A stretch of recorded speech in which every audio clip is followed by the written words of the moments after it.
HBCU Overdrive is proudly sponsored by WeWorkForEverything.org. At WeWorkForEverything.org, this is for those who are trying to build for a dream with their latest hoodies, t-shirts, long sleeve shirts, and accessories and more. You can have it all here at a reasonable price.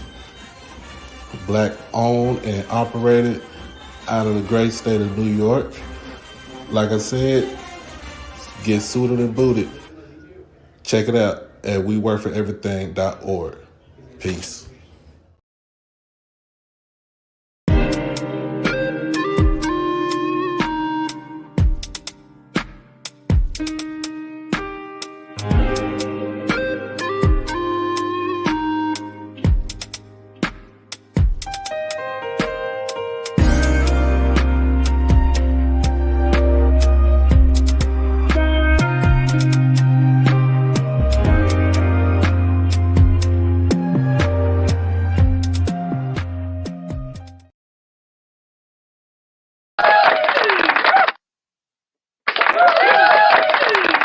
What's going on, everybody? What's going on? Sorry about the delay. Sorry about the tardiness. Won't happen again. No. We in Dallas. Got to get some food, and we got to fight traffic. So, man, but I'm glad everybody did come in. Everybody stopped by. Hopefully, my guest will come on tonight. I did let them know that I am here. So, in fact, I'm gonna go ahead and send him the link. That way he can come on up so we get this thing going. But how's everybody doing tonight? How's everybody doing tonight?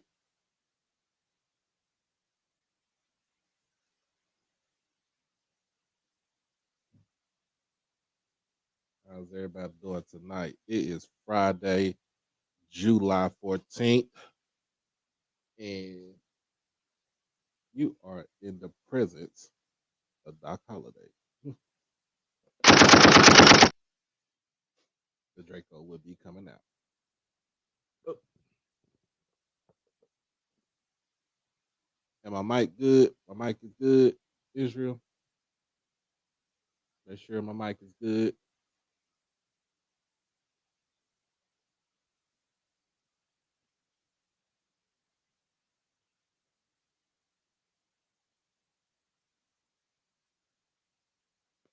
Come on now, Mr. Campbell. I am 6'4", 275 pounds. You know, I look, I'm. This is who I am, man.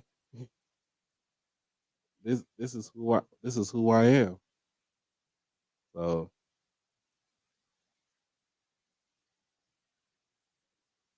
all right.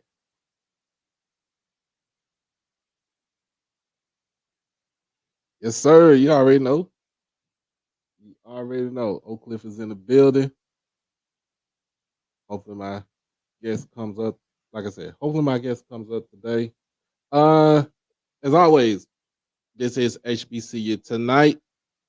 We are here in the presence of the HBCU Lord and Savior, Jackson State University. But anyway, man, this is HBCU tonight. You already see it's episode 27. You already see the title. JSU's Day of Giving plus the Under Armour short documentary. And my guest, if he's coming in today, it will be Nahamani Harris from Texas Southern. So let me see what we got going on. Let's see what we got going on. I know people been asking me about did I get my have I got my credentials? Have I got my media day? Anything for media day for next week? I have not got anything yet. But like I said, it is if I don't get it, I'm still going to go ahead and I'm still going to go ahead and broadcast, and we're going to talk about media day. We're going to talk about who who came in with the flyers fits, who do you feel like stood out um, with the interviews, what Dr. McClellan has to what he has to say about uh, State of the Union of the SWAC, um, state of the SWAC, um, and just pretty much.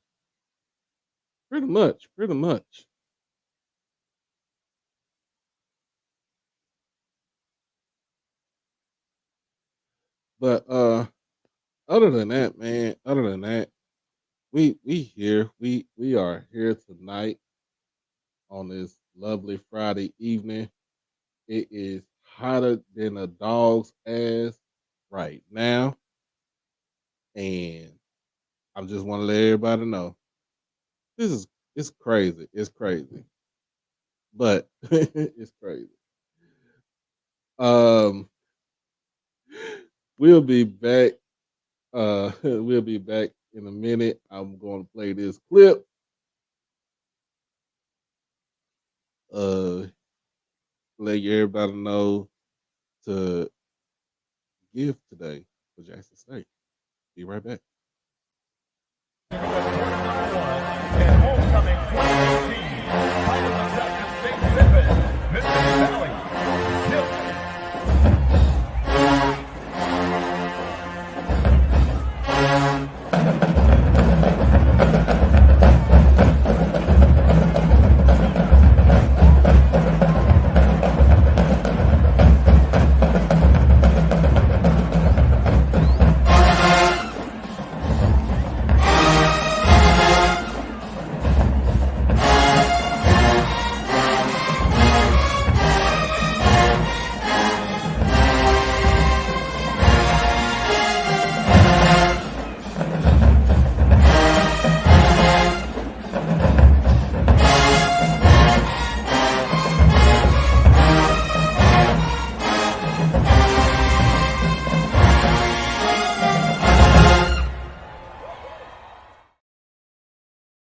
We back. We are back. We are back. I'm gonna need all the haters, i.e., Adrian Crook. Stop hating on my pen. But man, I'm about to go ahead and introduce my guest today. He is a whew, sophomore going into his junior season at Texas Southern. Cornerback Nahamani Harris. I got a little intro for him right now. Y'all be right up in here, man. You know.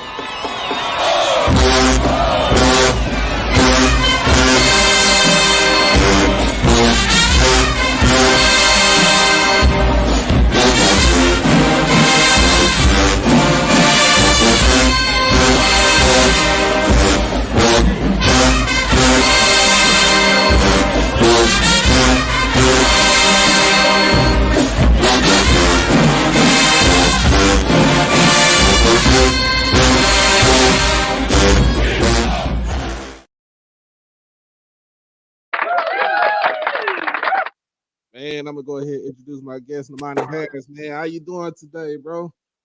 I'm doing well. Can you hear me? I can hear you. I'm gonna make sure everybody else can hear it. Can anybody else hear him? Anybody else can hear it? If you can hear it, give a thumbs up. Give a thumbs up. But man, how's everything going on, man? It's going well. It's going well. I'm doing good. I'm doing good, man. Well, how's summer workouts treating y'all? It's going real well. We're going into the second half of it. Almost done with summer workouts for the summer, going into fall camp. So we've been grinding all summer, and God's been working. So we're excited heading into the end of it. Right. And now I know I don't personally know your father, but we know of your father from our Twitter space and on other shows in the chat, and he always talked about you. It's like, hey, I better watch out for my son. I better watch out for my boy. Yeah. He speaks real highly of me. He see the work firsthand, so he he's my biggest voucher, he's my biggest fan, but he's my biggest critic too. I like that though, but I like that. I like that. I like that your dad is your biggest like everything for you, and we need more of that. Like with our young men right now. So I agree. somebody that could actually tell you like, hey, you messing up, but I still love you. You my boy. You my boy. I still love you, but you're messing up. Um, so you from San Antonio. What high school, San Antonio, man? I went to Cornerstone Christian. Ah, I figured that.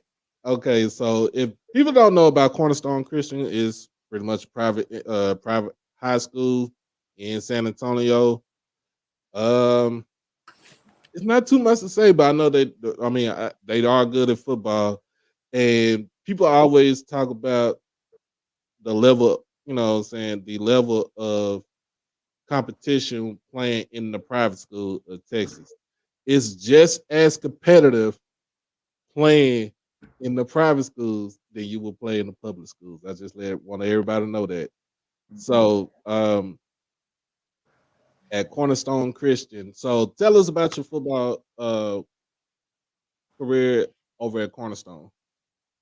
I ended up going over there for my last 2 years of high school, my junior and senior year, and I ended up going over there with my best friend, who ended up becoming my best friend at the school, Lucas Coley. He's at quarterback at Houston right now, and so my time there was definitely life changing to say the least. It was a big difference from going from public school because I had been going to public school for my whole life up until that point. Right. And so it was a big change for me.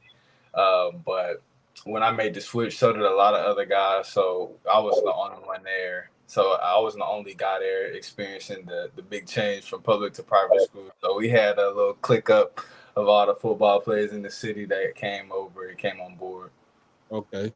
Um, and I think I don't know. It was trying to see if it was 2019 or 2020. Did y'all play Trinity Christian? We This did. you We did, did. yes. Okay, so I remember it was on. It had to be y'all junior year in high Yeah, school. we played them 2 years in a row actually, Okay, 2020 and 2021. okay. So how was it? How was it going up against that team right there, and to see Coach Prime in a lesser role because he was the offensive coordinator. But how It did?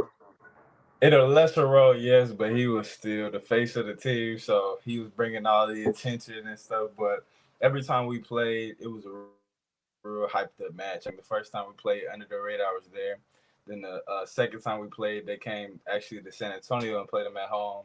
It was packed out. Everybody was a sold out game. People was talking about it 2 weeks in advance. So the hype has always been there every time I played them. And one thing I will say is he's always been a competitor, regardless. Because I played him in 7-on-7 as well, so it Mhm. wasn't only in that realm that I had got to go up against Coach Prime. So that wasn't my first or my last time, but every time I go against him, it's always a matchup. Him and his boys come to compete, so I will say that. All right, man. Um, so decision day. What made you decide to go to choose Texas Southern? What ended up making me decide to go to Texas Southern was my dad. Really, he was the one I was vouching for it at first because I wasn't thinking about him too much, and Hmm. so he was like, "Just go on a visit." He was all like, "Really, just check it out," and I was like, "All right, I'll go. I'll listen to him." So I ended up taking a visit out there, and I ended up loving it. Actually, and I vibed with the team as soon as I got there. First day was kind of rough. Second day on my visit, I really got to gel with the guys. They got to take me out, show me around. I got to meet some of the other players, and they're basically telling me their plan going forward, how it's been, how it's going on, what's going on now, new coaches that's come in, the good and the bad, and so they basically really laid down the foundation and gave me the real. One of the guys that was on my visit was Derek Morton. He's still on the team right now, and that's my guy. He's actually from San Antonio, and Right. so he was basically just he was a great host. So he was a perfect guy for me, and he basically laid the foundation for what ended up leading me to come here.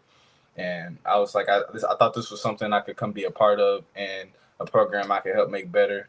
And I think I've done that just leading the way, just work ethic wise. I think that's something that's contagious.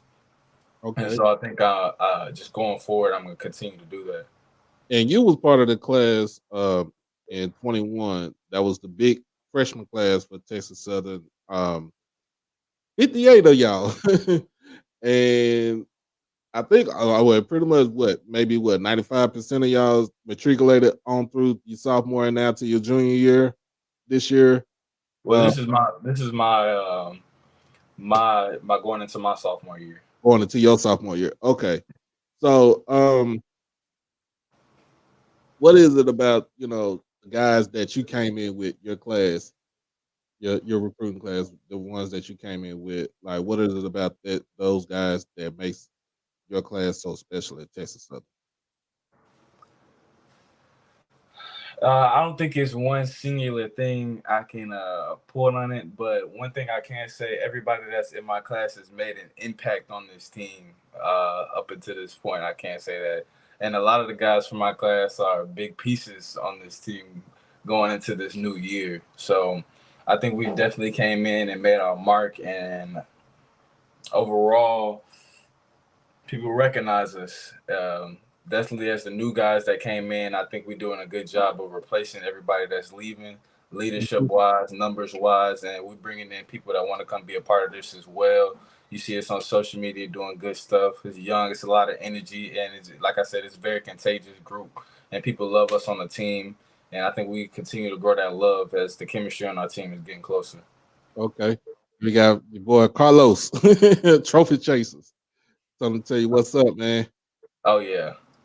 Oh yeah. Um, Now going up against Andrew Body every day at practice, what is that like, man? Well, Drew, people get they mistake him. They probably don't think he can throw as well as he can just because he's so fast and he's a mobile QB. But Drew can sling that thing, and so don't get it twisted. That's what makes him elite is the fact that he's elite in both realms, running and passing. So he's been hurt for a little while since the last game of the season when he had hurt his shoulder. So we really just been waiting on him to get back and recover. And he's making his ways. He's been training. He's getting back ready for a big season this year. And so going against him is fun. And I'm really just waiting for him to get back, get healthy, so I can get more reps against him. That let's see, we got from this is my Uncle Steve. This is the Bishop. Yes,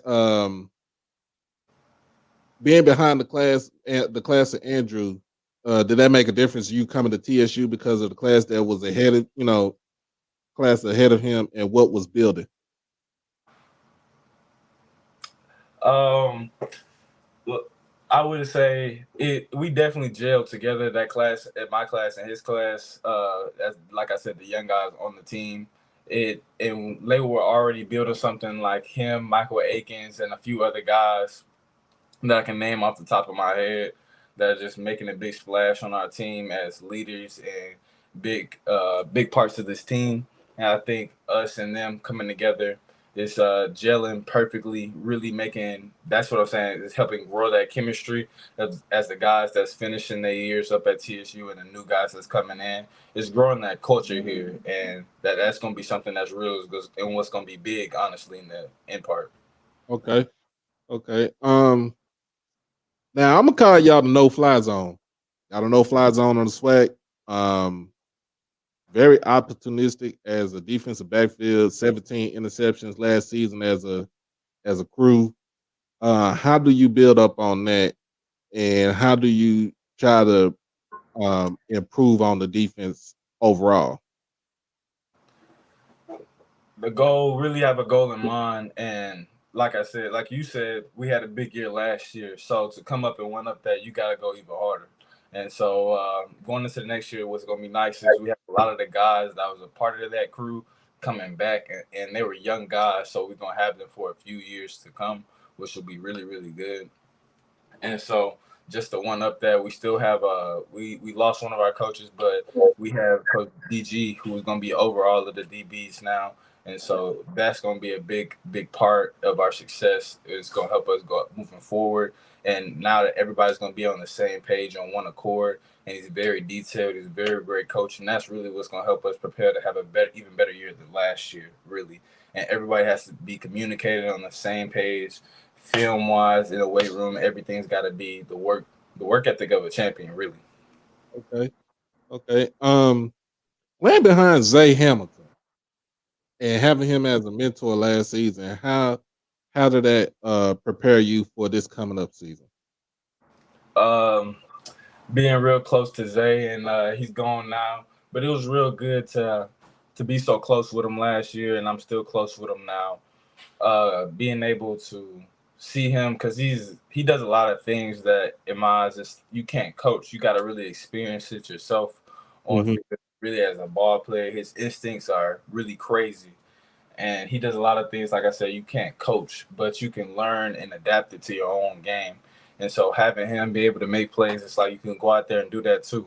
You can do the same thing. One thing he's always said to me is like, "Nah, we doing this. It's not just me." He's like, "It's not just me doing big things. We can do big things. Like you just as good, brother. Like you can do this with me."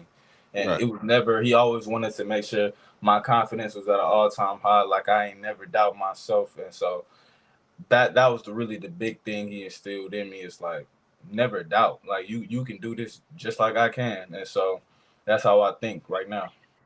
All right. Last season y'all were um 1 quarter away from going to the SWAC championship game to represent the Western Division. Um, Andrew goes down, and you end up taking the defeat against Alabama A&M. What is your main goal for this coming up season? Like as far as team wise. This get back season. We left a lot on the plate last year that we really shouldn't have. We should have been in that championship game, and we should have won that championship game. There's a lot of games that we have to go in there and finish, and we got unfinished business going into this next season, and we're gonna take care of that, no doubt. Oh man, you you know you sound like I had Trayvon Conley on my show last week, and he said the same thing about Prairie View. It's get back season. Get Uh, back. uh, what game next season, this coming up season, are you going to be most amped about to play? It's no one game. Every game a big game. Taking it week by week. Uh, Realistically, it's every game is the biggest game of your life. That's how you got to treat it. all right. So um, now I'm hopefully going to try to. I hopefully try to get down to Houston um, for the Labor Day Classic because I seen y'all play last season against Southern, and I want to see y'all play again. And I feel like that y'all have the team that can actually make some noise in that Western Division. Um, the first thing that's on the agenda for Texas Southern, I'm gonna go ahead and call you the Third Ward Tigers because that's what I call y'all. um, is to get that payback against Prairie View. What do you expect for that game? Dominate. Um, like you said, we got a losing streak going on against them. It's time to end that. It's that year. And I'm not really trying to do too much talking because it's really about action. People got to go out there and do their jobs, execute. We can't leave nothing on the table. It can't be no back and forth. We got to go out there and execute from start to finish. We can't give them nothing.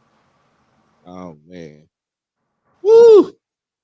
Y'all look, everybody in the West, y'all heard him. He says it's trying to got to get his league back. Uh, are you looking at forward to playing FAMU in Houston? I think they're gonna be at home. Y'all gonna be at home in Houston. Get play against FAMU because they've been talking on all the doors and they said they're the cream of the crop in the swag. What can you do to humble them down? A lot of these teams be talking, but we worry about them. We worry about us. If we go out there and we play our best game, we give our best effort, we can go out there and beat anybody. Real talk. Right. And then Los asked what your best leadership qualities. My best leadership qualities, I can definitely say, is leading by example. It's one thing to talk, but if you really doing it, people they don't have no choice but to respect you. Work harder than everybody, do the right things. They almost get tired of it's like, dang, dude, if you do anything wrong, it's a type of the mindset, and everybody gonna want to be on that same level with you. Okay. Quick question, man. How tall are you right now? I'm 6'3".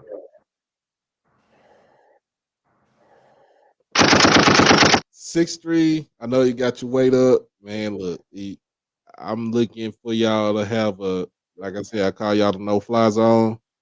I give DBs, group of DBs, a certain nicknames for the swag. Apparently, y'all the no fly zone. I think nobody gets. I feel like if the ball is in the air, it's y'all's for the taking. Most definitely. That's the mindset. Oh yeah. So here's a off the wall question. Frenchies is right behind the school. What was the first time you had Frenchies? Did you lose your mind, or you was like, this tastes like chicken from home? Man, the first time I had Frenchies, I was losing my mind about how long the line was. Every time. That's what I was losing my mind about. The chicken was good, but the wait for it was ridiculous. Man. It's just like that here in Dallas, man. It's like we go. The missus always want to go to Rudy's over at Oak Cliff, where I'm from. And the line be long, especially on weekends. I'll be like, man, look, we got to go through in a weekday, like in the daytime when nobody is around.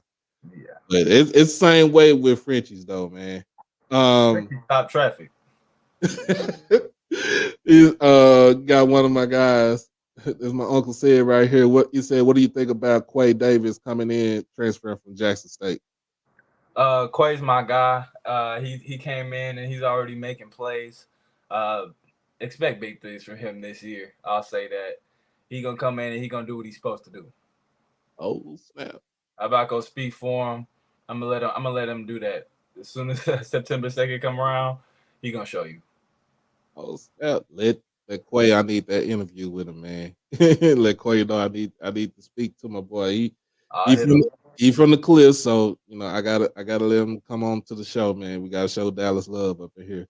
But now, man, I appreciate you for taking your time out of your schedule to come on here and give us the interview. And I got your number. And anytime during the season, if you need any motivation or just like any kind of just any words, like you could hit us up over here at HBCU Overdrive, and pretty much I pick up anytime.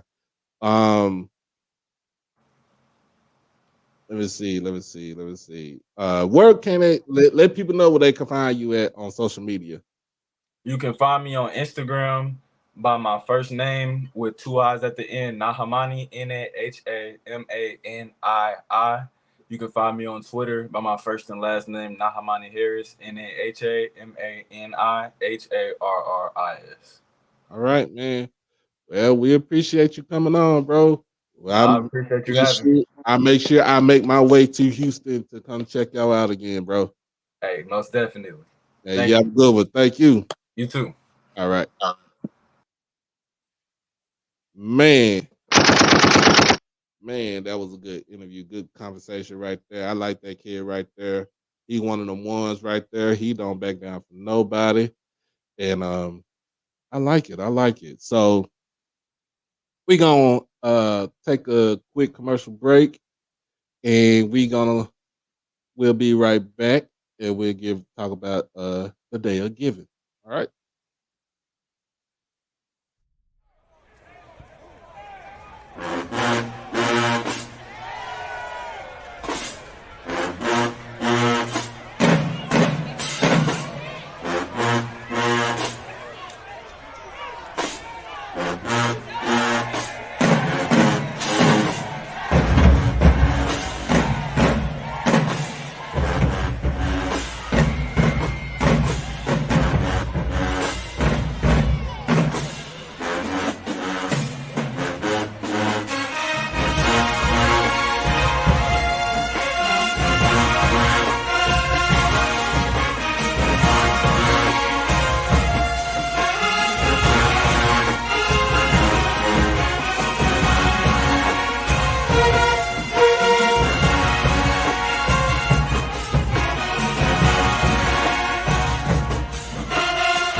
All right, man. We are back. We are back. Back. And let's get into what we got going on for the day of giving at for Jackson State. Uh man, man. I know everybody's been giving today, giving today, giving today. If you haven't done it, we still got time. And it doesn't have to be all today. You can give all day, every day. It doesn't matter where it's at. Um, just go. I think my assistant has already put it in the chat where you can go hit the link so you can put in for your donation.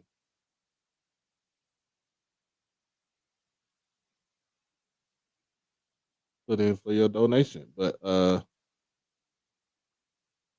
yeah, man. Yeah.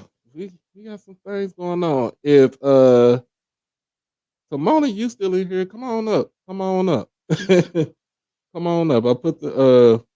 I have put the link in the chat so you come on up. Mr. 40, if you in here, you can come on up too. And Mr. Campbell, if you want to, you come on up because I got some things to say about y'all rattlers.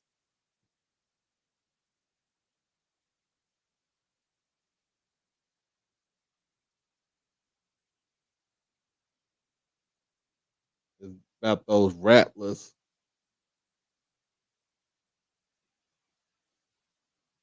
But man, we got oh,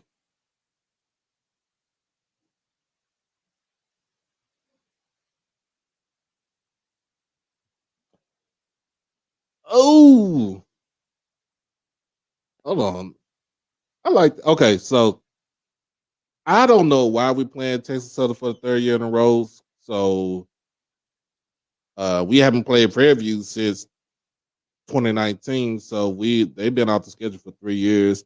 Pine Bluff, we did play them. We last time we played was 2019. Um, I don't know. I don't know. I don't know. Um, I don't know. But I do know they probably will be dropped off the schedule next season, and I know Prairie View should be back on the schedule. Pine Bluff is going to be back on the schedule. I mean, is back on the schedule for this season and next season. Um, I think Grambling should be back on the schedule if they don't use it as a non-conference game. So I don't know, man. It's I don't know. Mr. Campbell is very confusing with this with how they do the divisions. So and playing cross divisions. All I know we play our 5 division games. Um,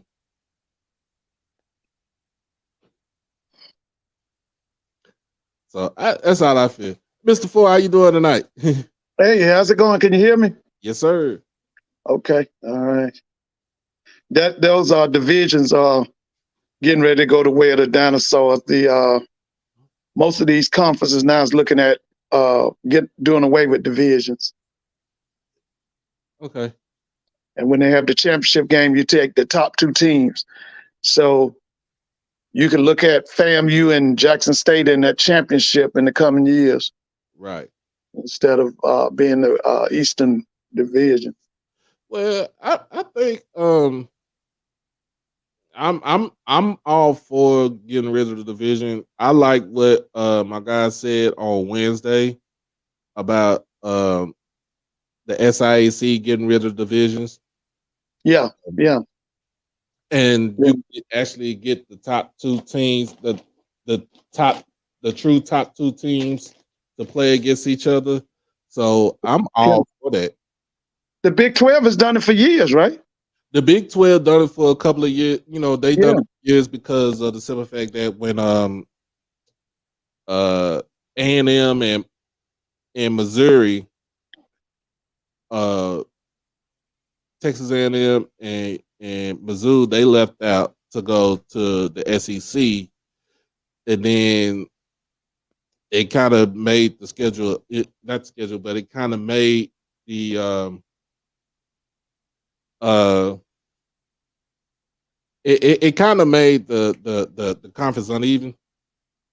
Oh, okay. Because they had 10 teams in the Big 12 at one time. Yeah. What was it?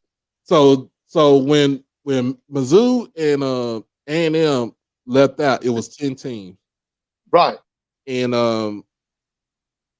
I guess they wanted to keep it to where it's divisions, but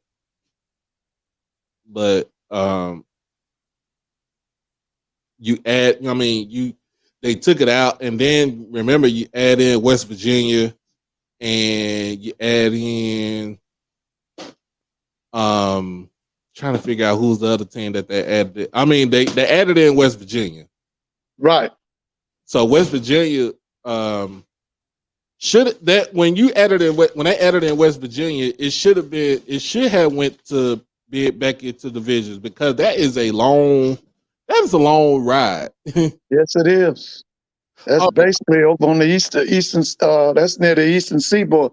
Right. West Virginia borders Pittsburgh, and that's Pennsylvania, isn't it?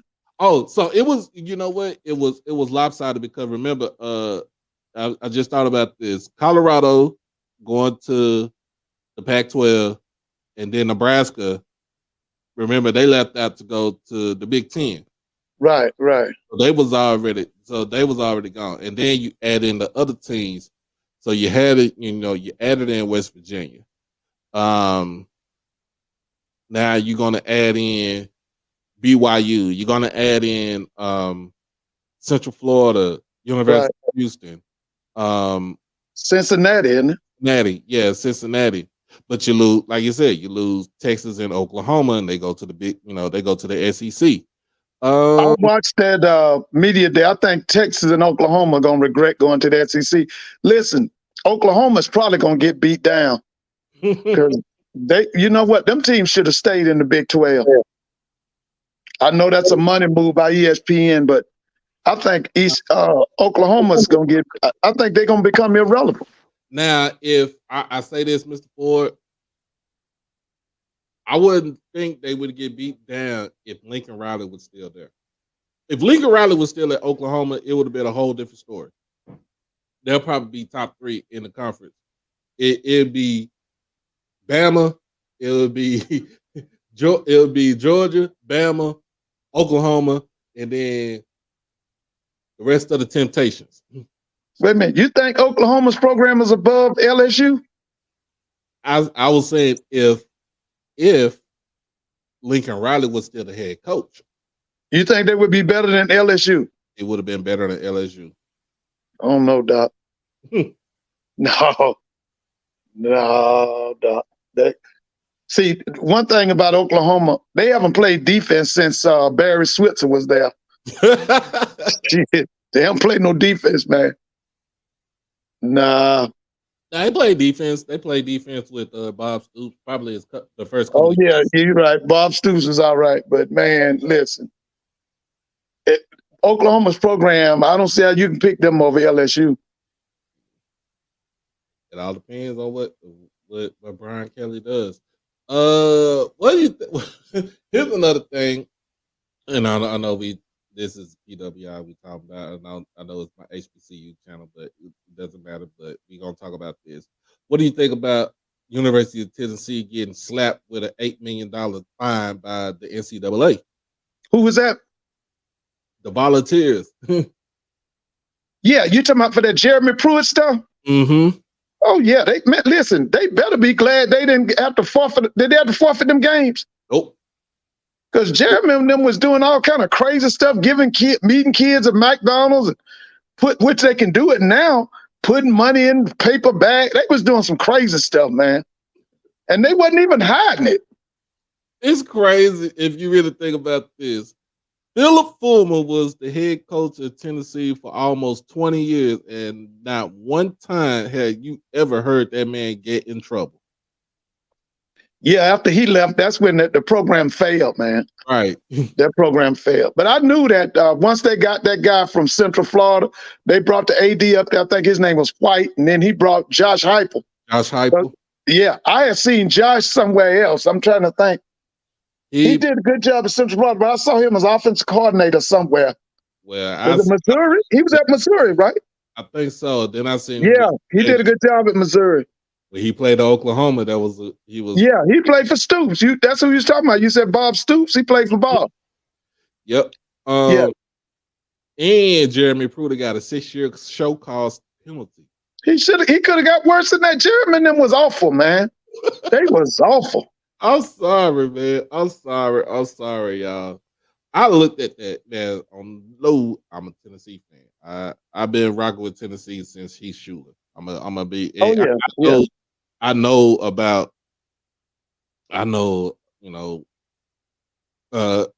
Conridge Holloway and Conridge Holloway. I saw him as a kid. Yeah.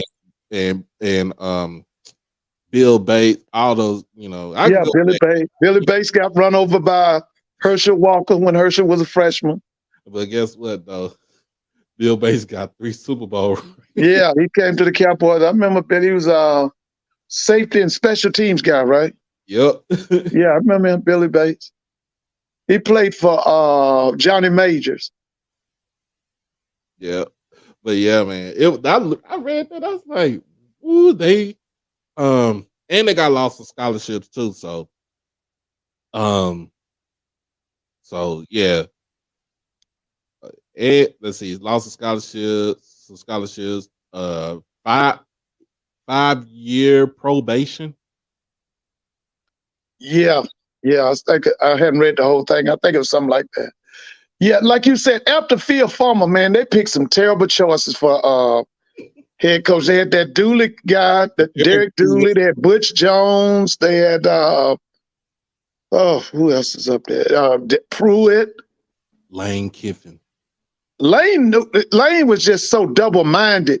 He was going to build that Tennessee program, but his mindset was he wanted Southern Cal. Yep. And as soon as they said something to him, he jumped up and ran. He would have built Tennessee into a major program.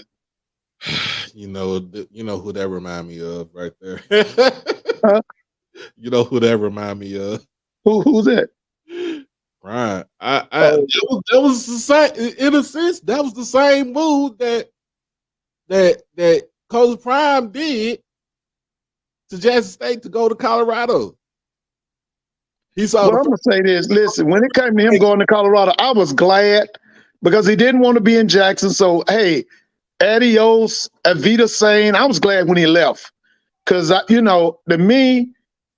at Jackson State and you don't want to be there. I was glad he left, man. And I think they're gonna be better without him. Because I'm gonna tell you, the national press, they swear they ain't gonna win no game. You've been reading them forecasts they got for him. What all these other coaches saying about Colorado? Yeah, I've been reading some of the ammunition that they give. Yeah, they claim that Pac-10 gonna wear them out. I'm not Pac-10, Pac-12. The Pac-12 is gonna wear them out. Will be the Pac-2 and everybody else. Yeah, but you know what? If Colorado was smart, I would go Big 12. I'd get out of the Pac-12. I'd go Big 12. Yeah. Or you can see, Colorado don't have no players. They don't have high school football is not that in Colorado. They need to be able to come into Texas, and if they can come into Texas, they can get quality kids. If they don't get out of that Pac-12, man, which I think they are though, because I think he's pushing that too. Yeah, they're gonna get out of that Pac-12. Yeah, but I looked at that. I was like, man, what is going on here in Tennessee? Did you hear the interview with Nahamani Harris? Yeah, I was listening. I wanted you to ask him about Everett Todd. Oh, I should have thought about that. I wanted you to ask him about Everett Todd because Everett's going to be the defense coordinator. He's going to be calling the signals. I want to know how was the team adjusting to the new system, and how many players do you think they would play a game? The thing now is Georgia and Alabama, them cats playing 25 and 30 players on defense now. You never get tired. Everybody's rotated in, rotated out. Yeah. Everybody's fresh. What's his name? That Kirby Smart guy's, man, he's something else with that defense, man. Yeah, I should have thought about. I knew it was one question that crossed my mind. I should have asked it. It didn't even come out. But I'm gonna keep in touch with them and see how they do. Like I said, I'm still gonna try to get down in Houston so that I can see them play. Oh yeah. They play at Prairie View. That's gonna be that's gonna be a big game when them Rattlers come into Houston, Texas now, because there's a lot of Rattlers out there in Houston. Yeah, that's gonna be a big game, man. That's gonna be like Jackson coming in there. Yep. That's gonna be a big game. Let's see, we got what else we got? Now, I want to address some people from the FAMU delegation. I'm going to address the FAMU delegation. I'm still gonna let you hold this L, and I'm just saying. I'm going to let you hold this L, and the only reason why I'm going to let you hold this L was because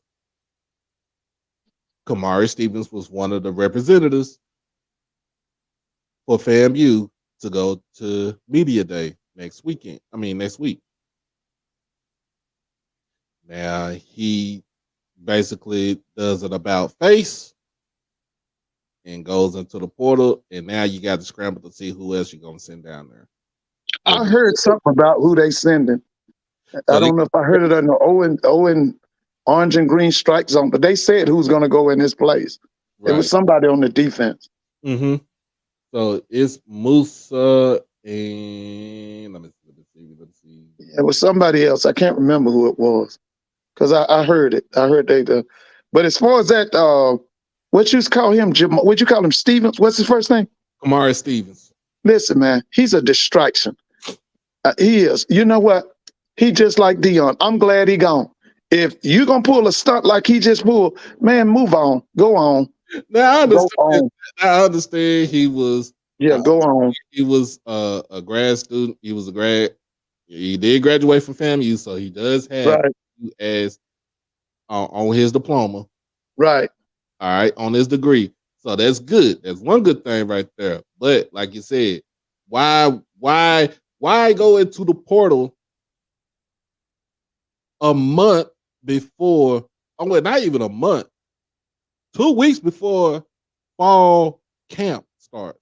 See, let me tell you something. When I was coaching and you had a player who did what he did, see, that lets you know that you can't have a championship mindset when you got people wavering like that. Every team that I was on that I coached, them cats was bought in, man, the whole year.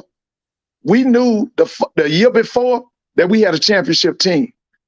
And see, when you got kids doing what he just did, he's a distraction, man. That kind of stuff right there, that'll stop you from winning championships. I'm telling you. It'll stop you from winning championships. Right. Because he wasn't bought in. Right. You hear them talking about, we all bought it. That stuff is important, man. You got to have total commitment, man. I'm telling you now. If I was Willie, I'd go pack his stuff myself. Yeah, I go pack his stuff, man, because he's a distraction. Now, Mr. Campbell, I understand that it's just the same thing what Niles Gaddy did, and in a sense, I really didn't like it either. But like I said, to each his own, and whatever he does in Missouri, I say good luck to him. But just like what Mr. Ford said, that if I'm Coach Simmons, I wouldn't bat an eye for him. If I'm TxSU, I wouldn't bat an eye for any player that left your program. And then they picked him to represent them at the SWAC media day. That means he's like a captain. And you ready to, man? I'll be ready for him to go, man. Cause see that kind of stuff like that. When I coach, man, I realize that them kids are not bought in, man. If they ain't all in, you're not gonna win big. You're not gonna win them championships, man. Mm-hmm. You ain't gonna do it. I'm serious, man. See, that means he was at all time. He thinking about should I go or should I stay? That ain't, man. You can't have that kind of attitude on no championship team. I mean, it's the same thing with. I say this too, and while we on it, I say this too. It's the same thing with Savion Wilkerson. Don't Bye. I was bye. Go don't on. say you staying. Don't Yeah. you got a video saying you staying and then you having second thoughts and you dipped out. And we knew, and the whole thing is, most of us knew that you were going to Colorado. Bye. You should have just went Yeah. right along with everybody else had left. So that way, okay, now TC can do his depth chart and he can go for who wants to be at the university, who wants to be on this team, who wants to play for this team. Yeah. And it's, to me, it's like, okay, with the thing about this too, and I like Paris, she brought this up. Kamari Stevens did a video saying that he was leaving and he had a UCF shirt on. Well, that's where he tried to go, I think, initially, right? I don't know if it was trying to go initially there, but it don't look right on you. I mean, if I'm doing this, I'm just going, if you don't put a video out, I'm like, okay, look, I ain't got no shirt. I'm just going to be me and let people know where I'm going. Right. And sometimes you really ain't kind of let the whole world know where you're going. And that's the only thing I don't like about I kind of don't get what this generation's all about as far as telling people you got offers, and I understand the commitments. That's cool with me, but I don't do the offer things and stuff like that because as quick as the school can give you an offer, they quick to pull that thing. Well, it was two words I learned when I started coaching. I didn't think they was important as they were, but one is reliable and unreliable. Mm-hmm. And that's what you got to do with these kids. You got to put, I know people say don't label kids, but let me tell you something. You need to know whether the kid is reliable or he's unreliable. Right. Because them people that's unreliable, they going to hurt you at the wrong time. Right. I'm telling you. They're going to hurt you. You got, and see what he proved was that he's unreliable. That's what I said. If I was Will, I'd pack his stuff. So I'd help him. And then after the show on Wednesday night, I got on the Twitter space. And of course we talk about HBCU football and everything. And so the guy who is over at drafthbcu.com, remember we did we went over his list. Like I said, he's a good source. So he does his homework as far as grading out players, evaluating the talent that comes through this space, that comes through this space. And Right. he'll give you a straight shot. He'll give you, he don't hold no punches. So when we talked about this, I had brought up the conversation about Kamari Stevens. And my guy Gerald Huggins Jr., he said, I got some things to tell you about him that it's not saying you won't like it, but you would be like, oh. Oh. So those 10 sacks that Kamari had, those 10 sacks were really against lesser competition. Because remember, I say that because I don't know if he did play in that North Carolina game. The second game, the game in Miami, Isaiah Land was coming. He came back, but he was rusty.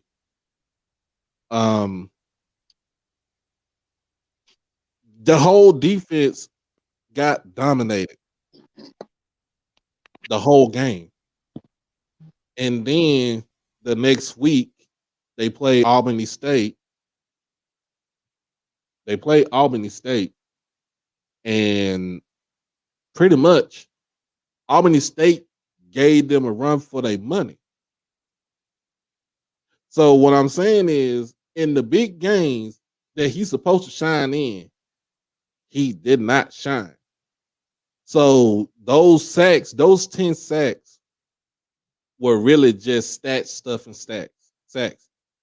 Plus, like I said, Isaiah Land being injured for most of the season is, by far. I mean, he just wasn't.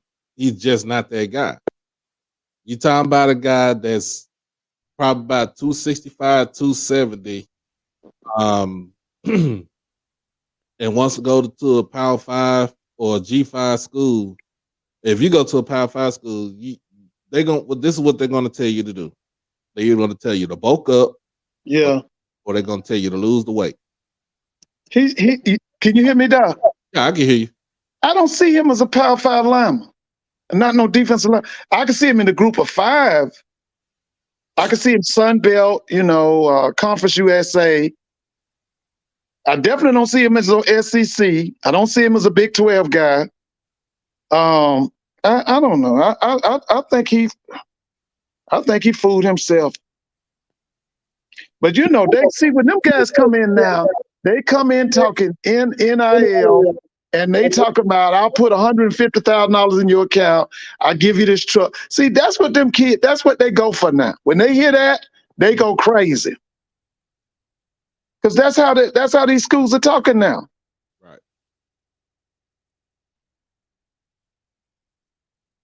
And so, oh yeah, Miss Joyce, you're right. Hold on, she put up there.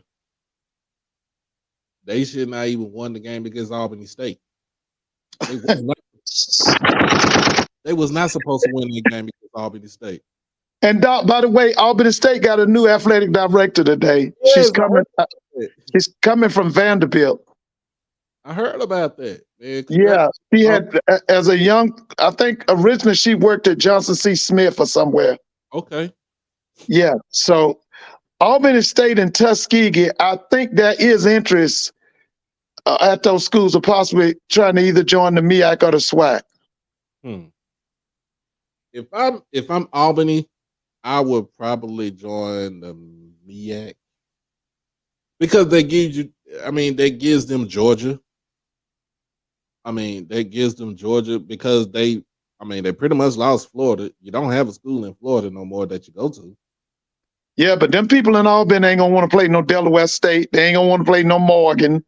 They ain't gonna want to play no Coppin. See, if they go SWAC, that's Alabama State, old opponent. Alabama A&M, old opponent. FAMU, old opponent. Bethune-Cookman. That's 4 schools that they used to play in.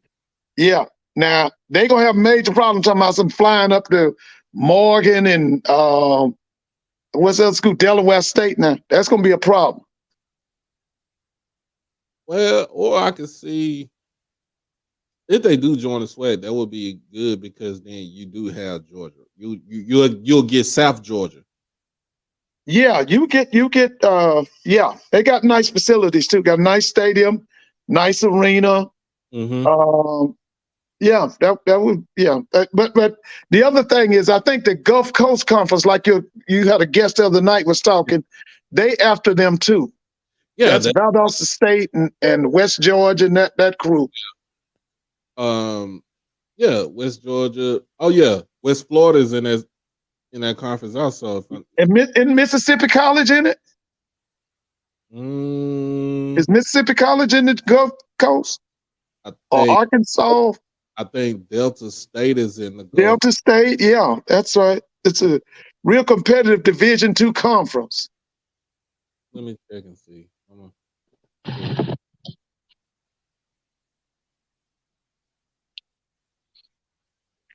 Pull up. So South Conference. Uh, right now. Got University of Alabama in Huntsville, Right.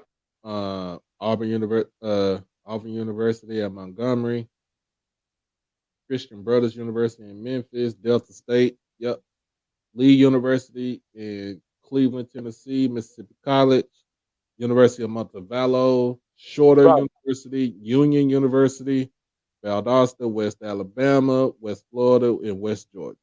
Right. That's a good Division II football conference. Mm-hmm. Yeah.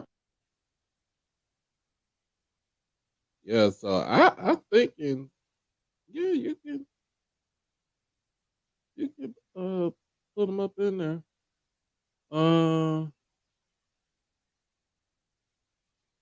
They got Erskine College coming in next year. Where's that, Florida or South Carolina? South Carolina. Yeah, I've heard of them, Erskine. Yeah. Yeah. So yeah, man, I think I think if you get Albany or even get Fort Valley up in there too, I think Albany and Fort Valley go up in there. Ooh, it would that would make the conference competitive as far as football too. Oh yeah. I'm waiting to see this guy Quinn Gray, man. I watched Quinn's whole career at Florida A&M when he played for Billy Joe. Yeah. He was a great player, man. Now I will say this. I will say this about Quinn Gray. He and my guy D2, he did say this, that it's gonna take at least a year or two before you see the fruits of the labor of Quinn Gray and his offense. Oh Uh, yeah, yeah, yeah, yeah. but Because I didn't Quinn's coming in with NFL concepts, the Gulf Coast offense that Billy Joe ran. He's mhm. coming in with a lot of concepts, man. So Yeah, so the thing about it is, because Albany used to be, Albany was a straight up run, yeah, run first, yeah, run heavy team. yeah. Gardenia was trained by the guy that's at Liberty now. Uh-huh. Jamie Chatwell. Was it Jamie Chatwell? Jamie Chadwell. Yeah. See, he trained Gardenia at Charleston Southern. Well, that's where Gardenia left Auburn State and went back to Charleston Southern. Mm-hmm. Yeah. So I mean, it should be a good thing. Of course, if you can get Miles could come back up. That's a nice addition, in Tuskegee would be, a heavy favorite. I would have Tuskegee go into the SWAC. Yeah, it like I said, it's so much familiarity because Tuskegee always played Florida A&M. They always played Bethune. The arch rival was Alabama State. When I was in school, Tuskegee would play Alabama A&M for their homecoming, and it would be thousands of people there. You So know? I would give Tuskegee a nod at the SWAC. Yeah. Especially since it's only 25 minutes between Montgomery and Tuskegee. Oh, Right. Right. what's that? And then, 65, yeah, right? that's right. And then Yeah. then you go another 20 minutes. You in Auburn. Yeah. Yeah. I didn't even know that until I took a trip to Tuskegee. Oh man. When I left Jackson, I was thinking about transferring to schools. So when I was thinking about transferring to Tuskegee, and I went for um it was in the spring. I drove my car from Dallas all the way to Tuskegee, Alabama. Oh yeah. And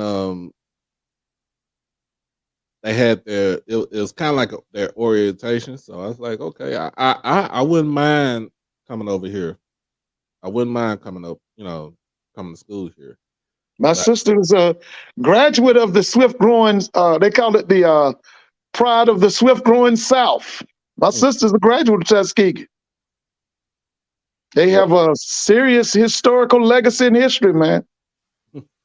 At one time, if you were black and you wanted to go to the Olympics, you had to go to the Tuskegee Relays. Right. They're the winningest black college football wise in the country. Right. Oh yeah, guy was named Cleve Abbott. He came down from South Dakota or somewhere. He The dominated black college football the first 40 or 50 years. stadium named after him, right? Yeah, yeah. And see, that's another thing. If they're gonna come into the SWAC, they got to have some facility upgrades. They got to put more seating in that stadium, and they got to put lights in there. Well, I think they got the AD is the right Oh person. yeah, yeah. Ruffin is ready to do his thing. It's just a matter of them financing. Yeah, he's ready to do his thing. So I think he's the right person to lead the. Yeah, I think he is too.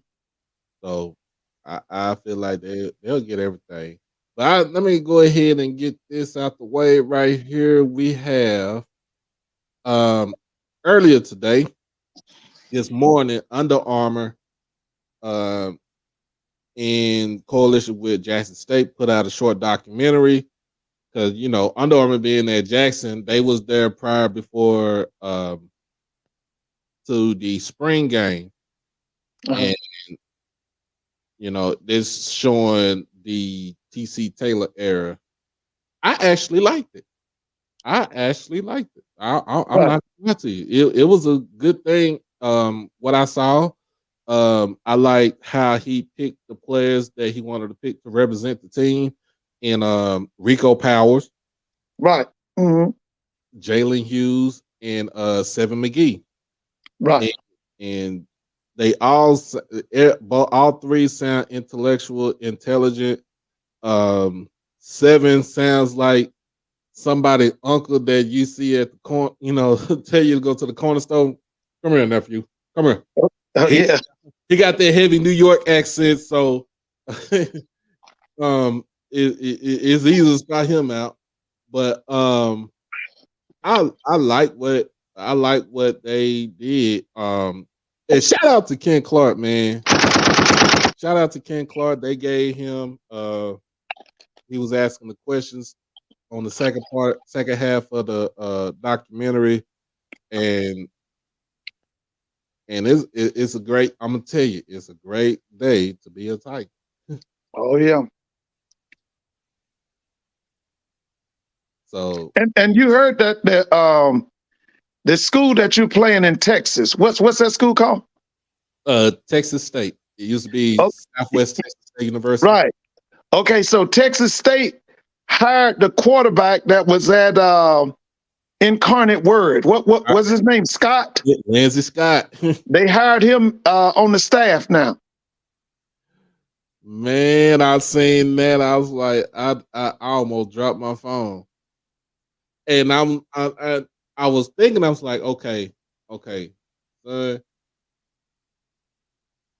you got to start thinking in a way or talking in a way of a parent.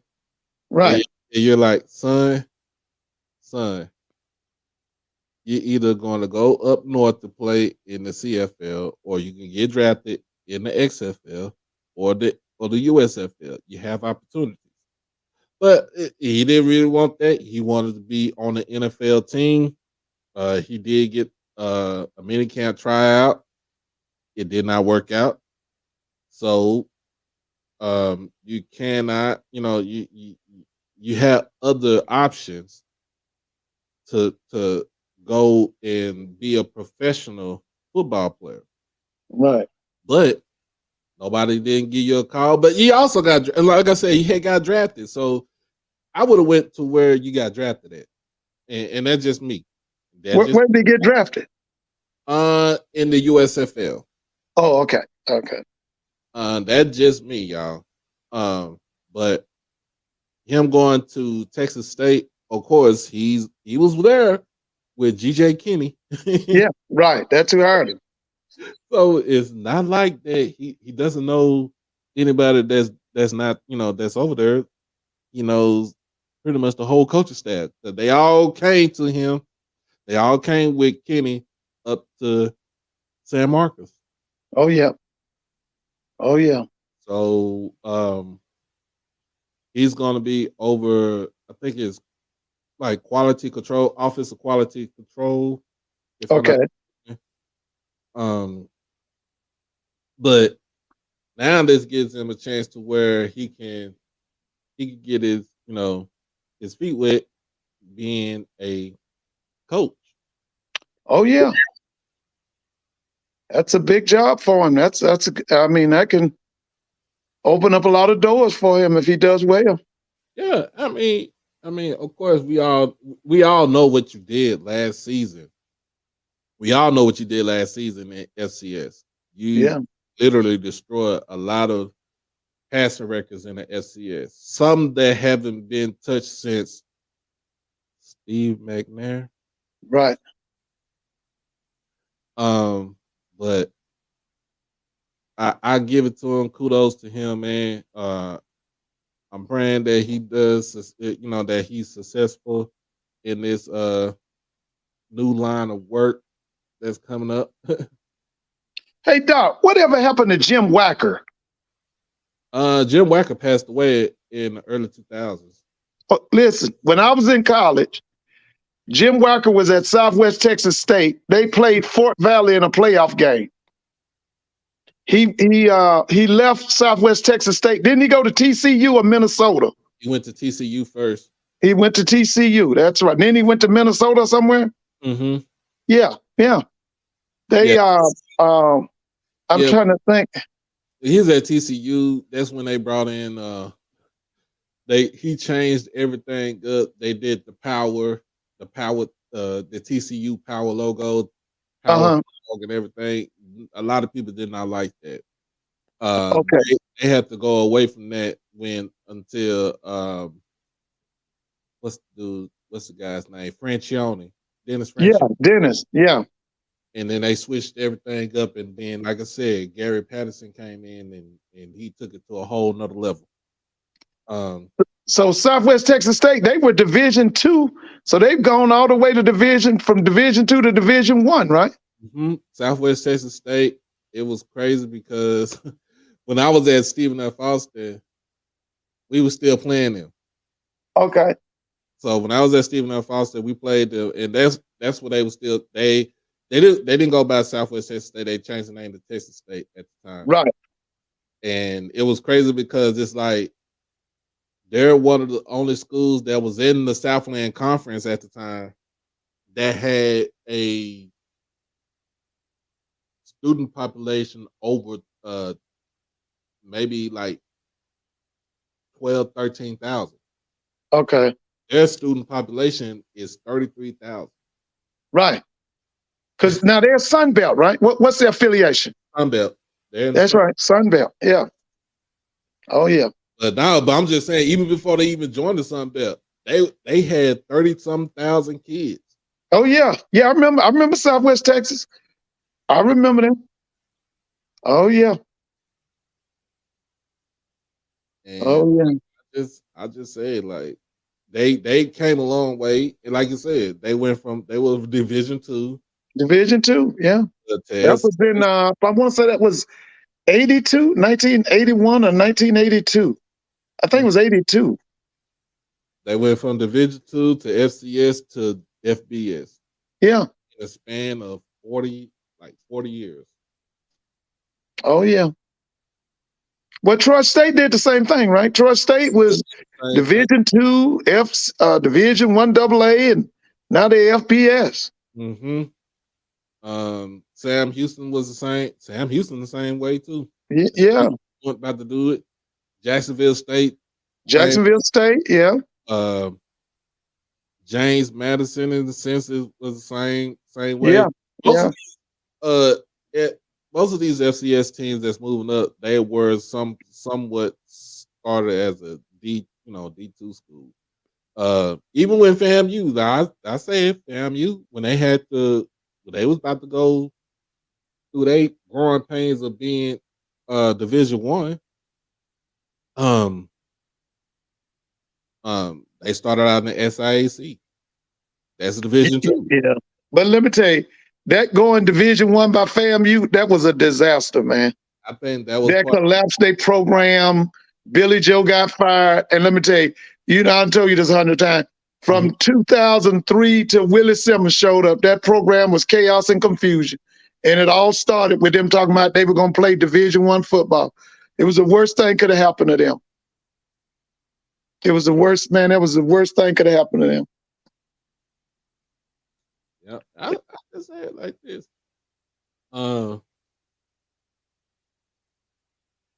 That's another cannon fodder right there for me.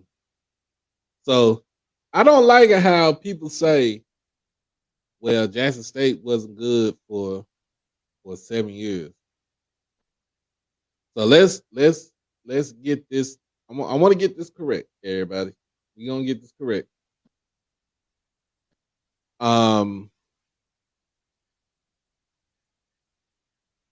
Jackson State's demise started towards 2014. At the beginning of 2014. All right. It was started demise after they fired Comedy, which I still say was dumb as hell. They bring in Harold Jackson, Harold Jackson first. Yeah. Harold Jackson haven't even coached on that level in so long because I think he was a high school coach. I think he had been an assistant coach at Baylor, right? He was I think he was a wide receivers coach, something like that at Mississippi State. It had to be one of them schools. I think it was Mississippi State. I don't want to quote nothing like that and get in trouble. Because he knew Timmy Chain from somewhere. I can't remember where they. Timmy Chain from Hawaii. Yeah, he knew it too. Because I have to look at his thing. I thought he had coached at Baylor. I have to look it up. And there for 2 years, we changed. So 2016, Tony Hughes. Ooh. There for 2 years, didn't get it done. In fact, Tony Hughes got fired in the middle of the season. Right. Yeah. Right before towards the end. Yeah, because John Hendrick took over. John Hendrick takes over. Yeah. Went 2-1. Finished out the season, and then he went 4-8. Now in 2019, that one victory, like I said, that one loss against Kentucky State goes back. Yeah. That's when I knew he wasn't coming back. When he lost to Kentucky State, they weren't even the champions of the SIAC. I knew they weren't going to let him come back. So, like I said, the next head coach really was on the staff. In everybody's opinion, it was T.C. Taylor. And right. I always say, well, he got demoted and stuff like that. Hell, under Prime, pretty much everybody on that offensive staff got demoted some way or somehow in 21 because of the simple fact that we couldn't move the ball. Our offensive lineman couldn't hold water. Right. We didn't have a consistent running game. Our running game was pretty much like FAMU last season. It was the Pickett kid, right? The kid that came from Liberty, wasn't it? Peyton Pickett. Peyton Pickett was our leading rusher. He had 600-some yards. Yeah, I remember him. All right. Our second leading rusher was Santee Marshall. Yeah, I think so. I think he had over 300 yards, and nobody else had over like 150 yards after that. Our running game. Doc, whatever happened to Tyson Alexander? His knee was messed up. He was from DeSoto or somewhere, right? DeSoto. Yeah, he showed something in the spring, but I never saw him again. Right.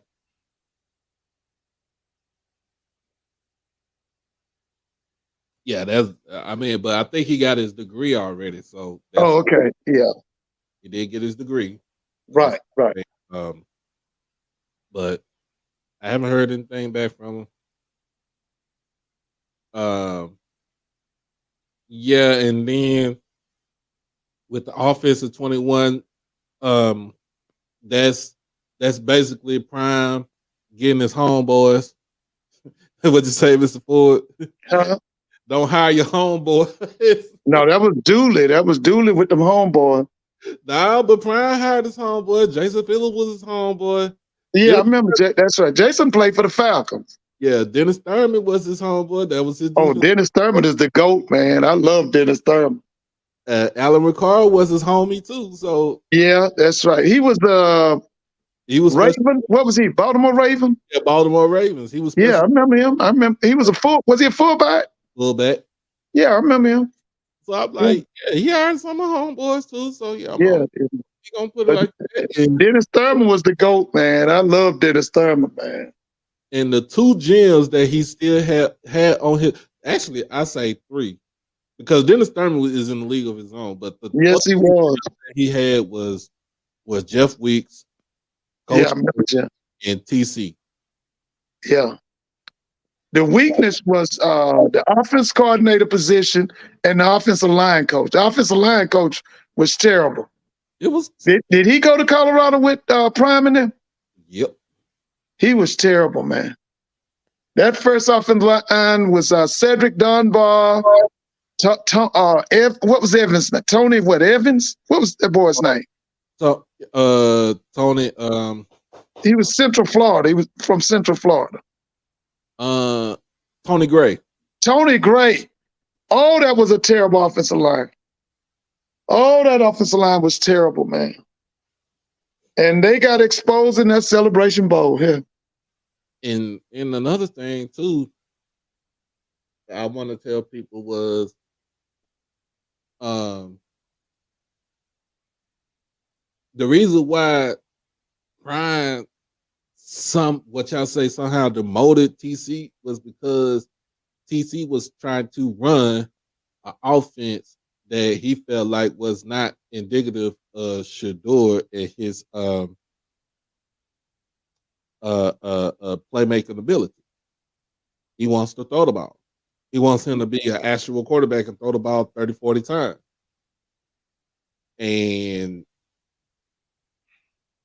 TC wanted him to be efficient. It's all about even though Shador had efficiency as far as throwing the ball, he wanted him to be efficiency to actually to run the ball too. Yeah, Like, he did. He wanted to run the ball. He wanted to, TC wanted to balance offense. right. Yeah. Yeah, he wanted to balance offense. He wanted to come in. Yeah.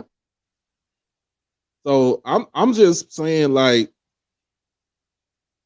I mean, look at the tape in 21. Look at the tape in 21. The defense carried the offense. Yeah, they did. Made sure that the offense didn't implode. Because you really had co-offensive coordinators that year. So it was Jason Phillips doing something, and I forgot it was somebody else on. It was a guy from Georgia. Remember, he was a high school coach over here in Georgia. He went. I think he went to Colorado too. Yeah, Michael Pollock. Yeah, Pollock. Yeah, that was him. So you had no in that season. You had no type of continuity. Because let's say like this, Coach Phillips going in Shador, going in one side of Shador ear, and Coach Pollock is going on the other side of Shador ear. And Shador doesn't know who he needs to either listen to or trust. That's the reason why Jason Phillips didn't come back, and they kept Michael Pollock, but they put him in a different role. That's the reason why you got Brett Bartolone. Right, because I think Pollock went to tight end coaches. No, the guy from the former head coach, Tim what? Tim Brewster. He did. I think he was tight end, right? Tight ends. Okay, Pollock did what? He did. It ain't receiver because that was TC's job right there. Yeah, that was TC. I can't remember what he did. I know because Flea was running backs coach. Running backs, yeah. Dang. Was he the QB coach? He had to be the QB coach. Was he the QB coach? He had to be the QB coach. I thought Brett Bartolome was the QB coach and offense coordinator. Well, I don't know. Pollock. I mean, I just know Pollock was still there. Hmm. Yeah, I'm about to say he was the QB coach. Oh, okay. Yeah, Bartolome. I don't even think Bartolome was a QB coach. He just ran the offense. Oh, he just ran off. Okay. Ran the Okay. offense. So look at it from 21 and then you go into 22 and then basically you see what happened in 22, and that's the reason why when I ain't gonna call that man slime, but you know, Adrian ain't gonna call that man slime, but with Deion left to go to Colorado, you got a guy on the staff that is offensive minded, that is a balanced offensive minded coach, because he was a balanced offensive minded player in his day. And I'm believing what what Zotel told me. I'm believing that we're gonna go back to the Big Daddy days. We're gonna go back to the WC Gordon days as far as being efficient of running, of being an offensive machine. Like I never seen a school until I got to Jackson State, right? Until I got to Jackson State, I'd never seen a school, an offense that was that efficient and that balanced, because we had balance. Like John Shannon,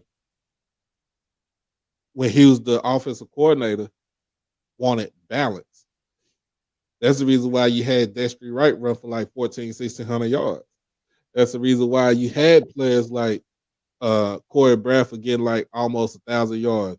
You had Sylvester Morris getting over 1,000 yards. You had TC getting 1,000 yards. You had Mark Washington throwing the ball for like 2,800 yards. Even Superman, Robert Kent, throwing the ball for like 3,000, yards and 30-something touchdowns and stuff. You had dudes like that could get down like that. And that was the first time I ever saw that. That was my first time I ever saw that a balanced offense put up the type of numbers that they did as far as running the ball, passing the ball, and scoring.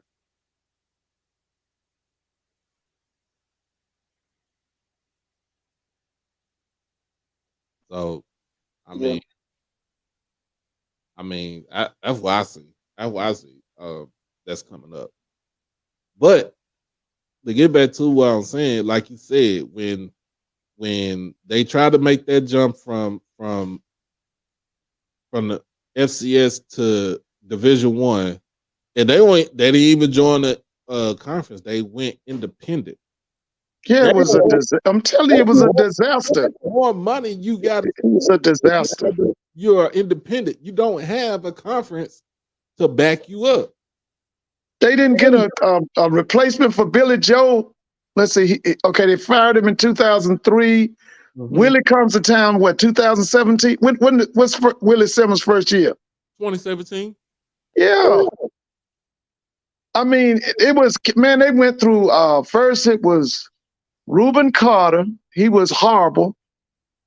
Then after Reuben Carter, it was Joe Taylor. He was mediocre. And then after Joe Taylor, the worst coach in FAMU history, Earl Holmes. I don't think Joe Taylor was mediocre. I think listen, he didn't do nothing. I think he was. Listen, they would have fired him earlier, but they was dealing with what had happened with that band. See, the band killed the kid. Oh, they killed the drum maker. And see, they was having all kind of lawsuits thrown at them. They couldn't get the football program straightened out because they're trying to get that band straightened out. Because you have to understand about FAM, that band makes them millions of dollars in the off season. Right. And they was trying to get that straightened out. He won one SWAC championship and he shared that. Other than that, he didn't do nothing at FAM. You can go and look at his record. He didn't do nothing at FAM. And who is this? Billy Joe? This was Joe Taylor. He didn't do nothing. He won one SWAC. I mean, I'm not SWAC. He won a MEAC championship at FAM, but he shared it with 2 or 3 other schools. I mean, 2 or 3 other, yeah, he shared it with 2 or 3 other schools. Look at his record. Pull up Joe Taylor, look at his record at FAM. Yeah, Joe Taylor's record that year at, well, I won't say that year at FAM, but his one time, the last conference championship they won was, like you said, was 2010. And it wasn't outright. He shared it. Right. Man, they had a kid there. His name was Curtis Pulley. He came from the University of Kentucky. He was like Lamar Jackson, and he had the dumbest offense coordinator he could get to coach him. They did nothing for that kid. And how they got that kid was that kid's dad had played for Billy Hayes, because at that time Billy Hayes was the athletic director at Florida A&M. And that's how they got the kid to come to Tallahassee. So 2008, his record was 9-3. 2009 was 8-3. So that's when you said that they no, that not yet. 2010, 8-3, 7-1 in the conference, tie for first. So that was like a 3-4-way tie. I don't see how I don't see how that happens in the MEAC. I don't do I don't want to share my titles with nobody. They had I remember one time they had a 5-way tie in the MEAC. Yeah, that was 20. Well, I think that was 2016. Yeah, I know it was A&T, Central, Morgan. Yeah, I don't know who the other two, but the school they picked to go to the playoff was Morgan, I think. That was 2014. Yeah, they had like a 5-way tie. Mm-hmm. And then 2011 they went 7-4. 2012 they went 3-6, and he was gone. Yeah. And then they replaced him with Earl Holmes. But like we talked about it, he only had his whole career as a coach. He only had 2 losing seasons. You talking about Joe? Joe Taylor? Yeah, Joe was pretty good at Hampton, and he was good at Virginia Union. Mm-hmm. But I didn't think he didn't. I didn't think he in a way. Reuben Carter was so bad. He kind of brought FAM's, the swag back, but he didn't win the championships he was expected to win at FAM. Right. Now he had a lot of good talent, but he had a very poor staff. The guy that he had as his offense coordinator is one of the worst I've ever seen in my life. The guy was named Kershaw or something. He left FAM. I think he became the head coach at Fayetteville State. He was terrible, man. He had like a high school staff. I don't know if them guys would have been good in high school. His staff was awful. I'll take that back. He only had 3 losing seasons. His first year at Howard, his last year at he was an interim. He was an interim at Howard. And then in between in 96 at Hampton. Yeah. That's the only time he lost. Those are the only 3 times he lost in his whole coaching career. Yeah, he had some really good teams at Hampton now.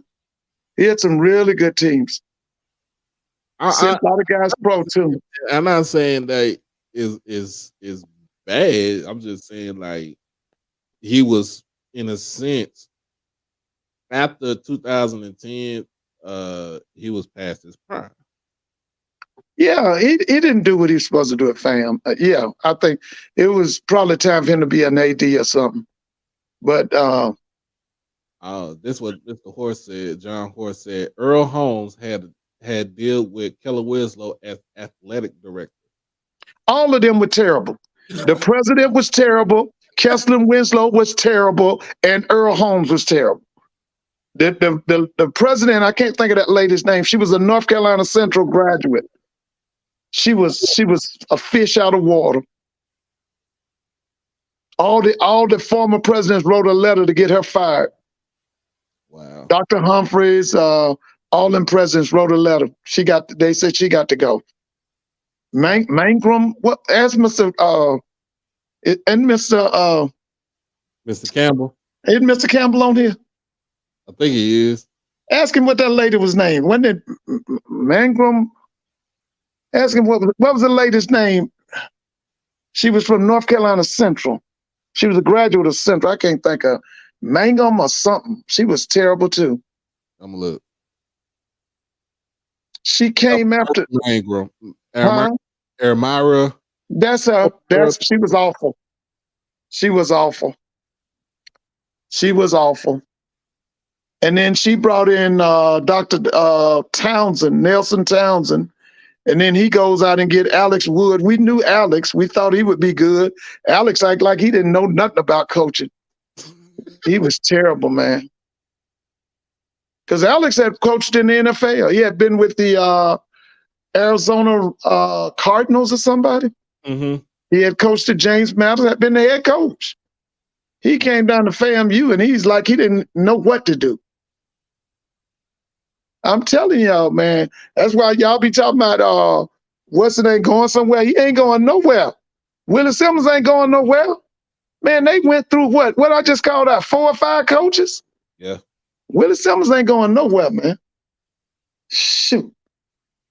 It took them, like I just told you, they went from 2003 when they fired Billy Joe to through 2017, their program was at the bottom. It was terrible. But like we said, they did have some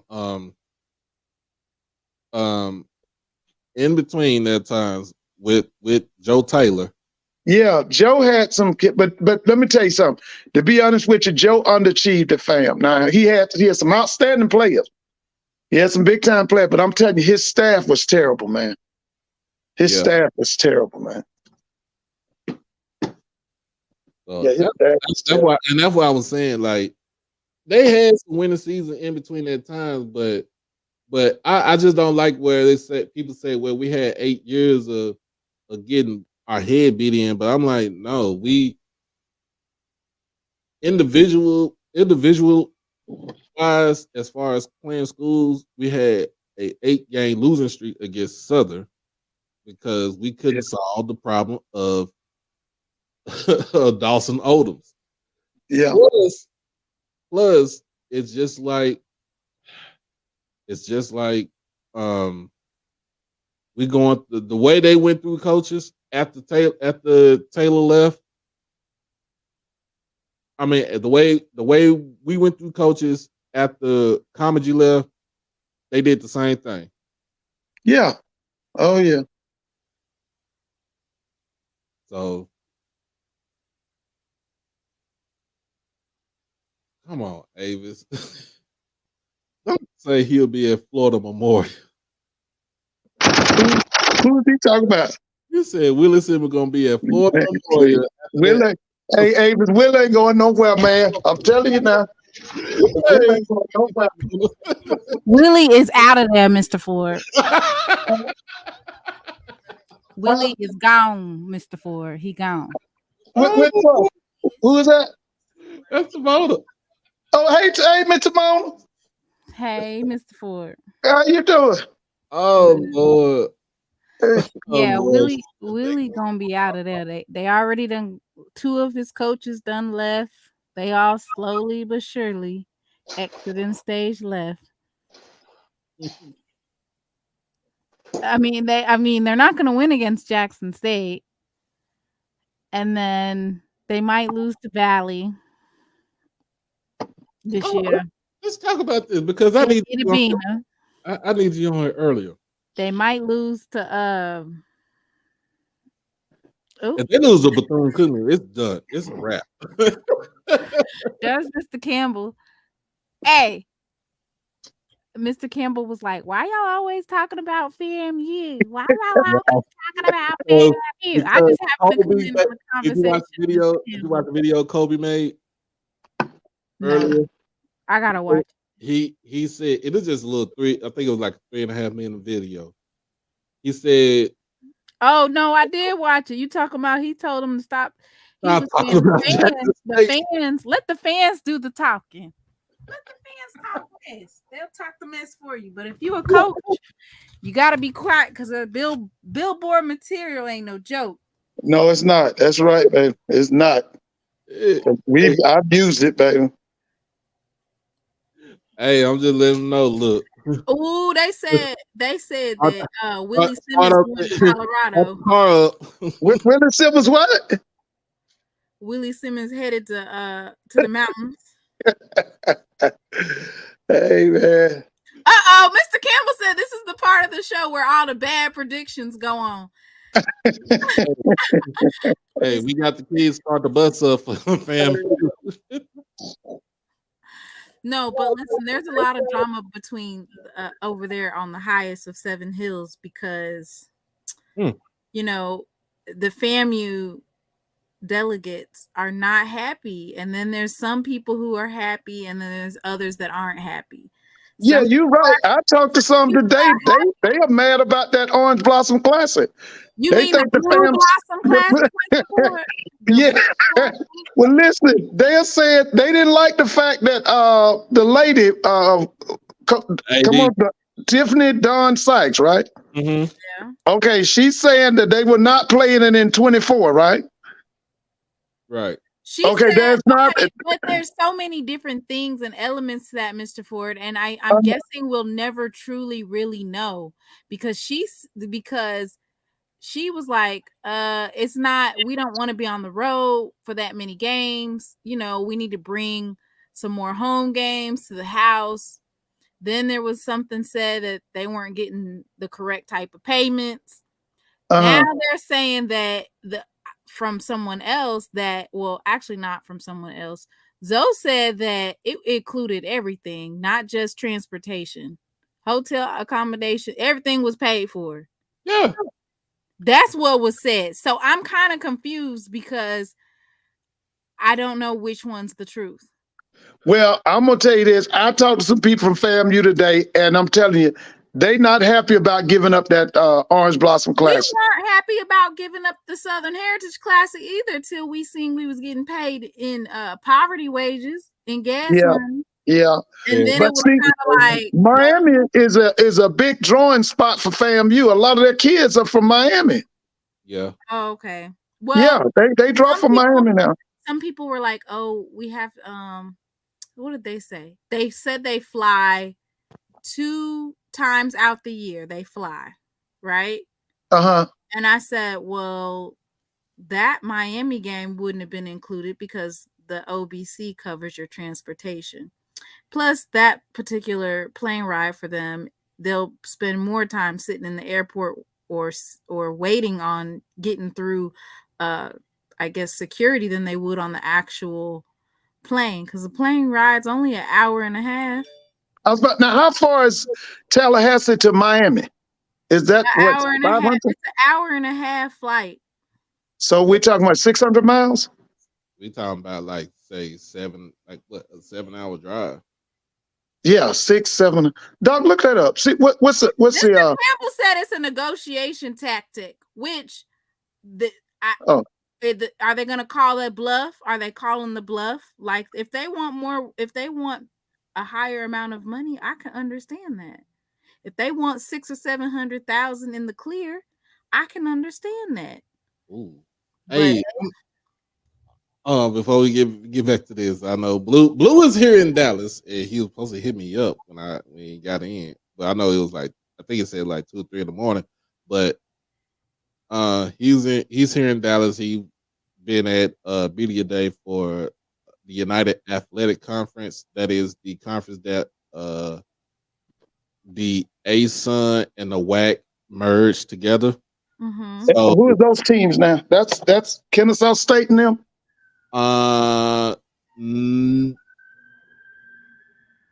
Is that North Alabama and? Yeah, Stephen F. Austin, Abilene Christian, Houston. Well, no, that is that Nicholls State?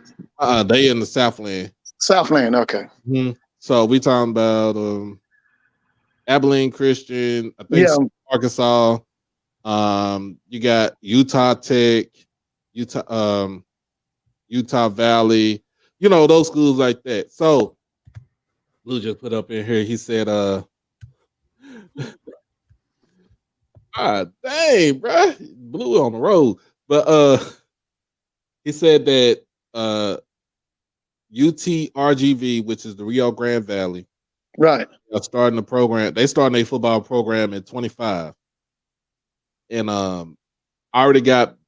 He said they already sold 2,000 season tickets for that season. Oh, okay. Um, I think they started up, man.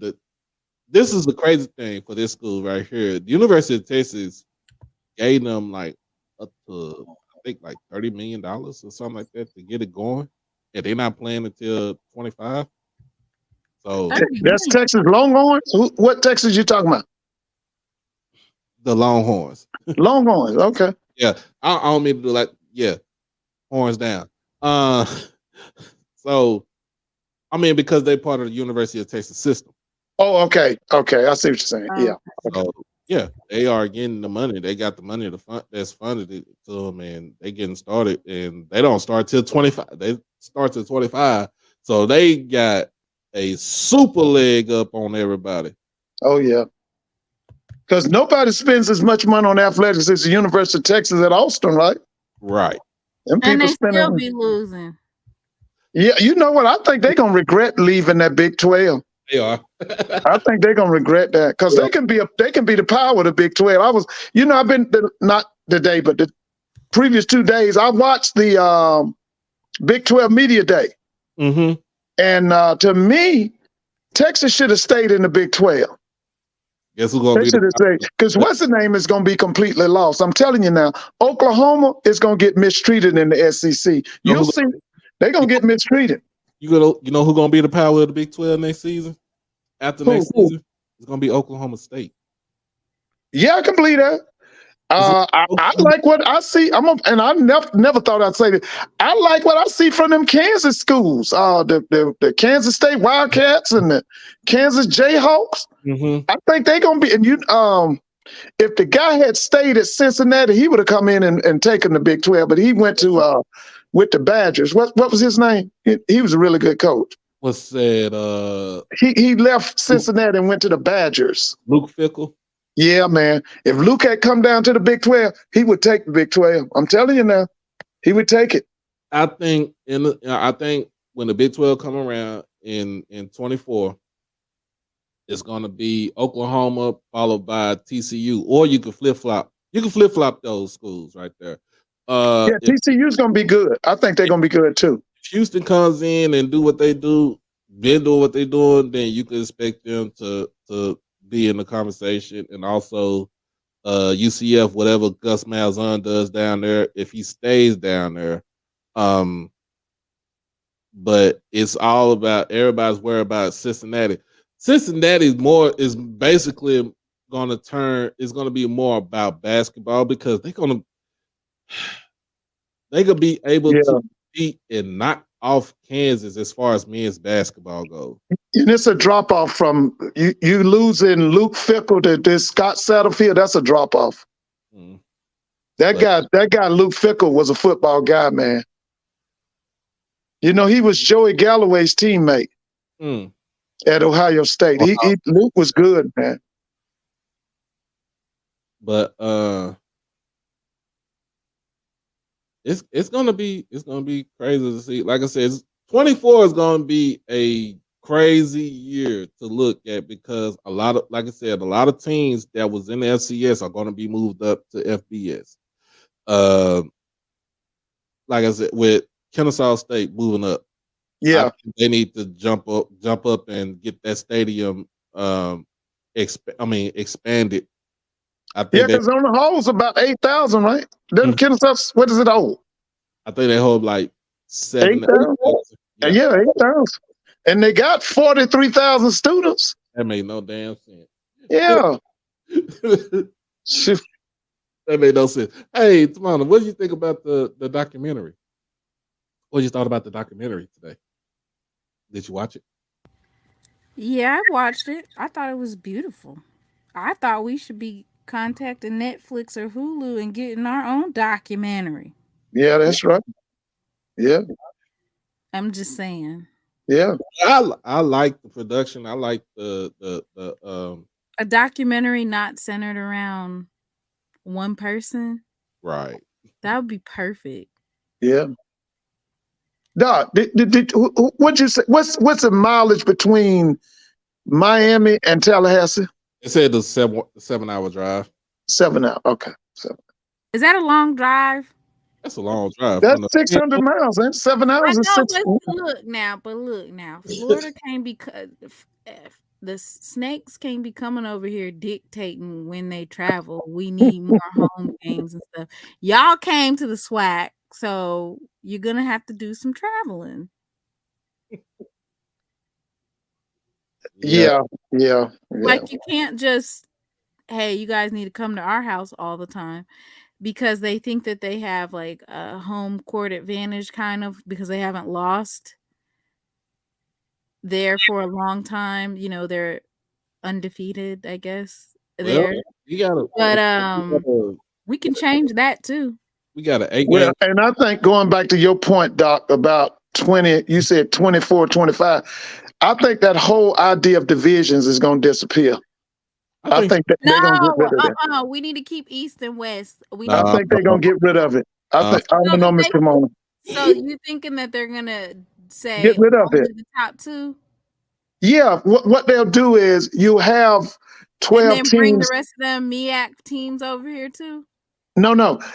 What you do is at the end of the season, instead of having divisions, you pick the top two teams in the SWAC to play in the SWAC championship. But I really, because this whole thing is sweeping the nation. People, for some reason, these administrators don't want divisions no more. They don't want divisions. That's I like know, just being a copycat. but that's what we are. We are copycat people. But Because remember, the ACC is against it. I think there are no divisions in the Big 12, right? right? We've only had divisions since 99 when the first SWAC. No, Yeah, that's right. That's Yeah. right, 99. Shit. So okay, so they get rid of the divisions. Now that means when you get your, for instance, I guess like if Alcorn get they behind whooped by Jackson State, it counts. Y'all don't get to say, oh, what That's is right. All games would count. That's right. You're absolutely correct. Because see, what they've been saying for the longest is that the last 2 years, the championship game should have been Jackson State and FAMU. Because they were the best two teams. No, they look, you have to win out your division. That's how the game goes. But that's why they're gonna get rid of it. Do they do that in the NBA? Do they say, hey, the ones that are winning the most? No, they go by divisions.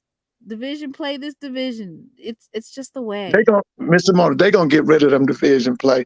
Cause like you said, are we a copycat? Yes, we are. We are copycat people. And I think they're gonna get rid of it in ACC. They're getting rid of it in the SEC. The Big 12 is going to get rid of. So I expect Big 12 been, like I said, remember the Big 12 been out of the division since all the other schools left. Right. They just stopped playing the divisions.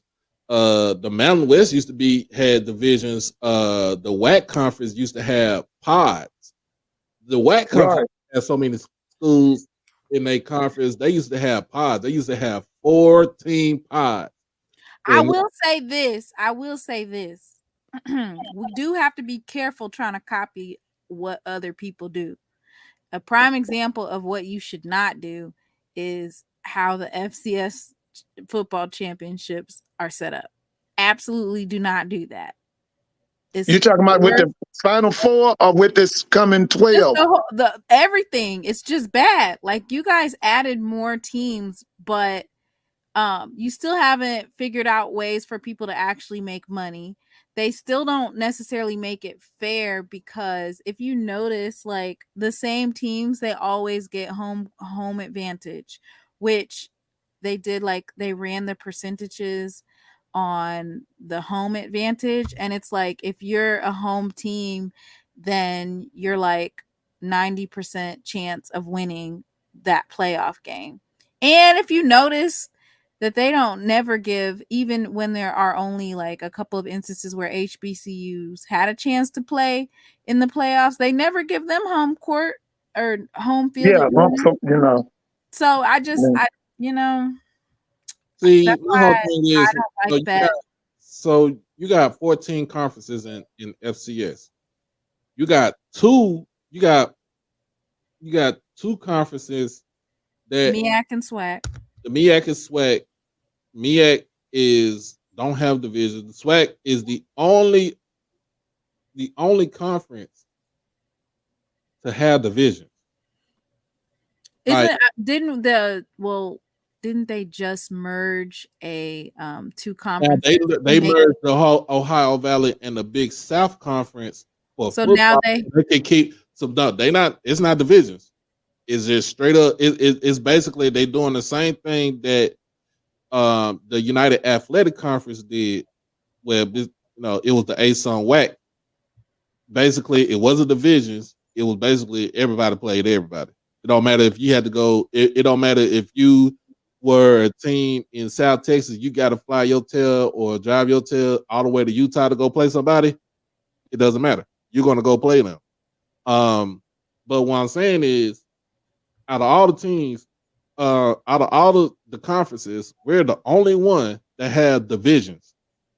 The Big Sky don't have divisions. The PAA don't have divisions.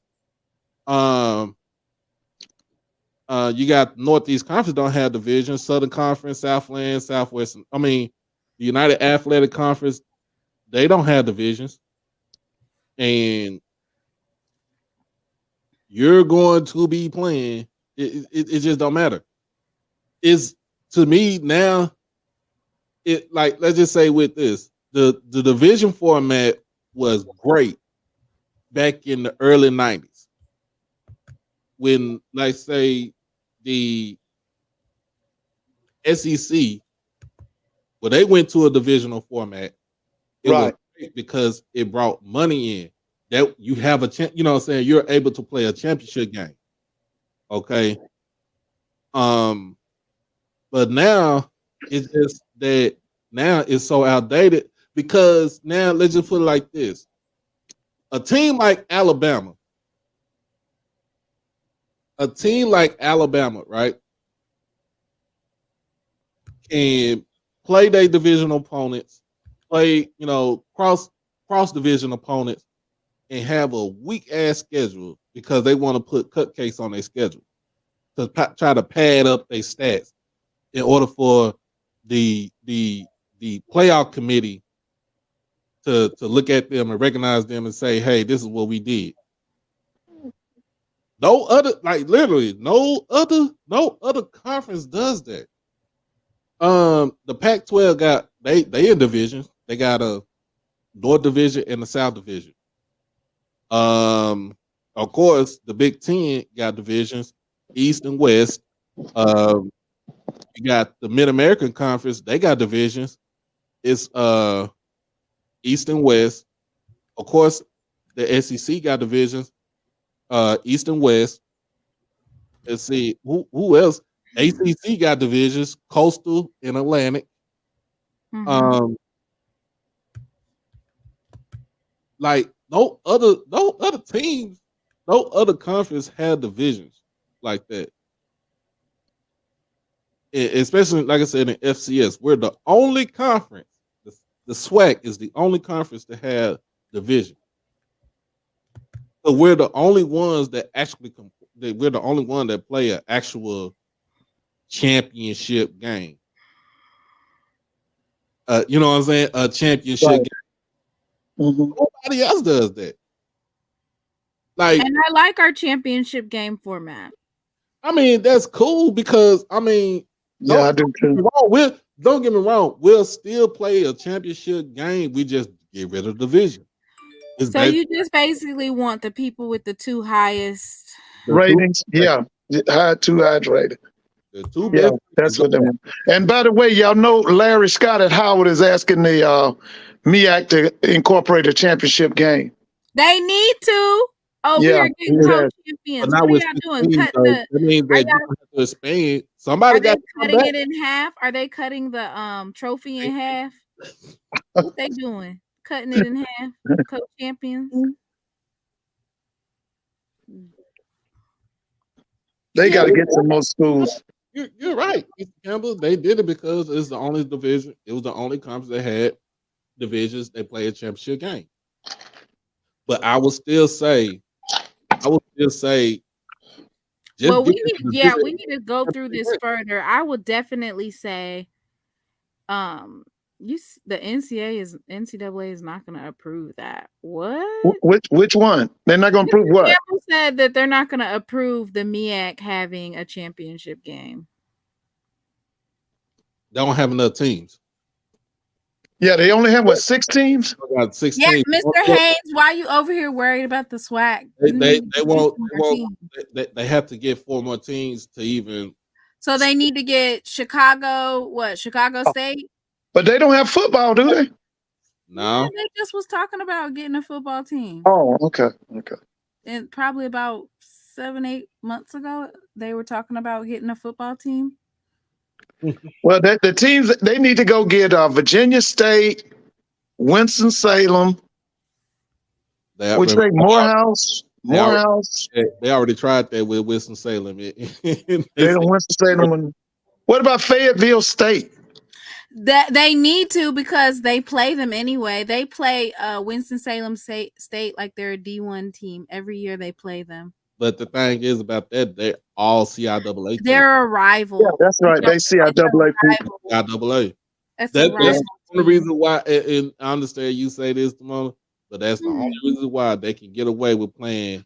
No, it's not. Yes, it is. They're the only. Get away with it. The MEAC is the only reason that they get away playing D2 schools, because they have natural rivalries with all those schools, because they were all once in either the CIAA or the SIAC. If I'm gonna talk mess about FAMU playing D2 schools, or people were talking mess about Jackson State when we played Delta State, they don't get a pass just because they used to play back in the day. They have less scholarships and they're a D2 school. They're gonna get this work. But see, here's the thing though, and here's the thing, like, me and Mr. Ford, we talked about this Wednesday. And my guy D2. Tuskegee plays Alabama State, Alabama A&M. They literally play it's Alabama. They want to keep they try to keep everything Alabama. Miles played to do the same thing. Miles played A&M and Bama State. And people were making fun of I guess we got beat. But Tuskegee, a while back, we got beat by them, and everybody brings it up, even though I think the win got vacated. Right? It's vacated. It doesn't count. It doesn't count. Okay. It doesn't count. But what I'm saying is Tuskegee owns Alabama State. Owns them on the football field. You can ask a lot of folks in Alabama. Tuskegee runs black college football in the state of Alabama. Ooh, that's a shots fired, ain't it? That's not no shots fired. Yes, it is. Oh, you're saying that they run football. That's facts. Yeah, that's fact. Because you got to remember now, Tuskegee, in the early years of black college football, they dominated. That Cleve Abbott, the people that replaced them was Southern and FAMU. Because, from World War I to World War II, it was all about Tuskegee. That's why they the winning this black college team. That's the only reason why Alabama State is owned by Tuskegee on that football field.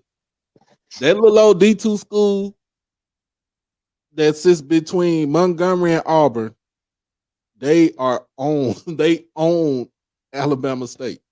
I know that guy Commages did, and so did that guy what's his name, Slater. Own them. Yeah, they own them. The first game at Alabama State's the new stadium, Hornet Stadium, remember Tuskegee beat them. Yep. In the first game there. And like you said, like my bro said the other day, don't take lightly West Florida. But I'm talking about FAMU. Don't take West Florida lightly. Don't take them lightly. Don't take them sweet because they can beat you. They might beat you.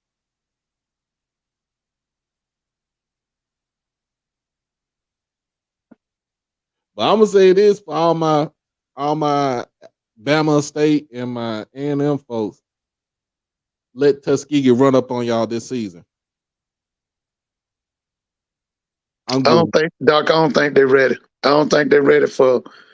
I don't think Tuskegee ready for either one of them. I'm I'm gonna be just honest saying. with you. I'm just saying. I'm just Yeah, saying, Mr. Ford. Let them run. Let them talk all that talk. Let Tuskegee run up on them this season. They can't say nothing.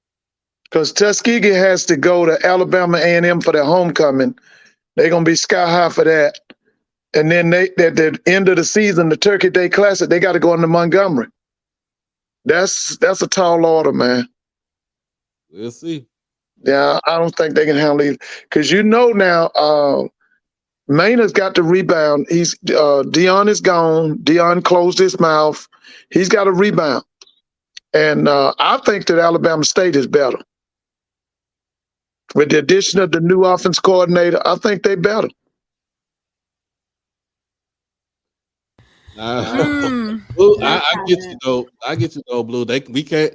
The conference cannot afford no more D2 losses. Right. That's why they That's need what. to stop Yeah. playing D2 schools. But like I s- But, but now, Mr. Moon, I'm gonna have to disagree with you. I'm so happy because see, when I was in school, Tuskegee played A&M and Alabama State every year. Like I was telling you, see, when I was in school, Florida A&M played Tuskegee every year. Tuskegee played Florida A&M every year. They played Bethune-Cookman every year. I'm glad about that. I like that. I'm so happy that the Turkey Day Classic is back. It's the oldest classic in black college football. I'm glad that Tuskegee is playing Alabama A&M. I'd like to see that continue. Mr. Haynes said this is not JSU overdrive. This is HBCU overdrive. I call it what I want to call it. He said this is not I JSU call my show what overdrive. I want to call it. He said JSU overdrive is not the name of this show. Well, listen, you just put yourself at a risk. I mean, I guess people have really said forget playoffs or playing for strength of schedule. Let's just book D2 schools. No, I'm just saying. That's only two, right? What? For Alabama Okay, State? wait a minute. So Alabama A&M is playing one D2. Yeah, Alabama State is playing what, two? because they got Oh, miles Lord. and two Miles. schedule. That's not bad, is it?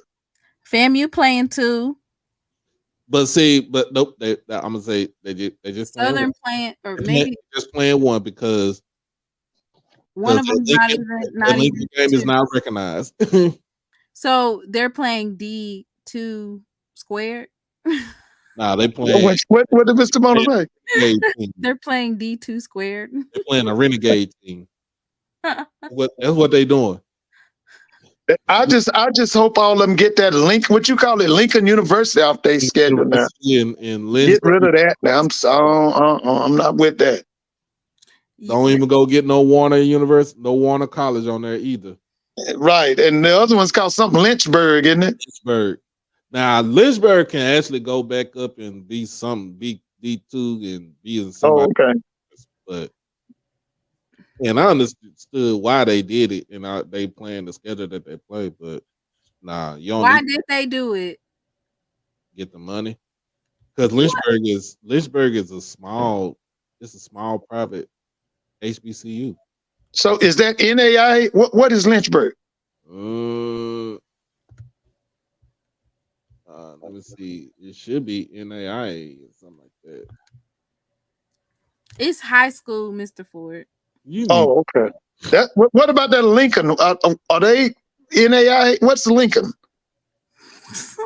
No, they said Lynchburg is D2. SG. Listen, I'm not gonna diss D2 schools, but for HBCU football and the trajectory that we are trying to take ourselves, especially placing ourselves on a higher platform, you have to protect the brand. And so with us protecting the brand, then playing Florida Memorial or Edward Waters, or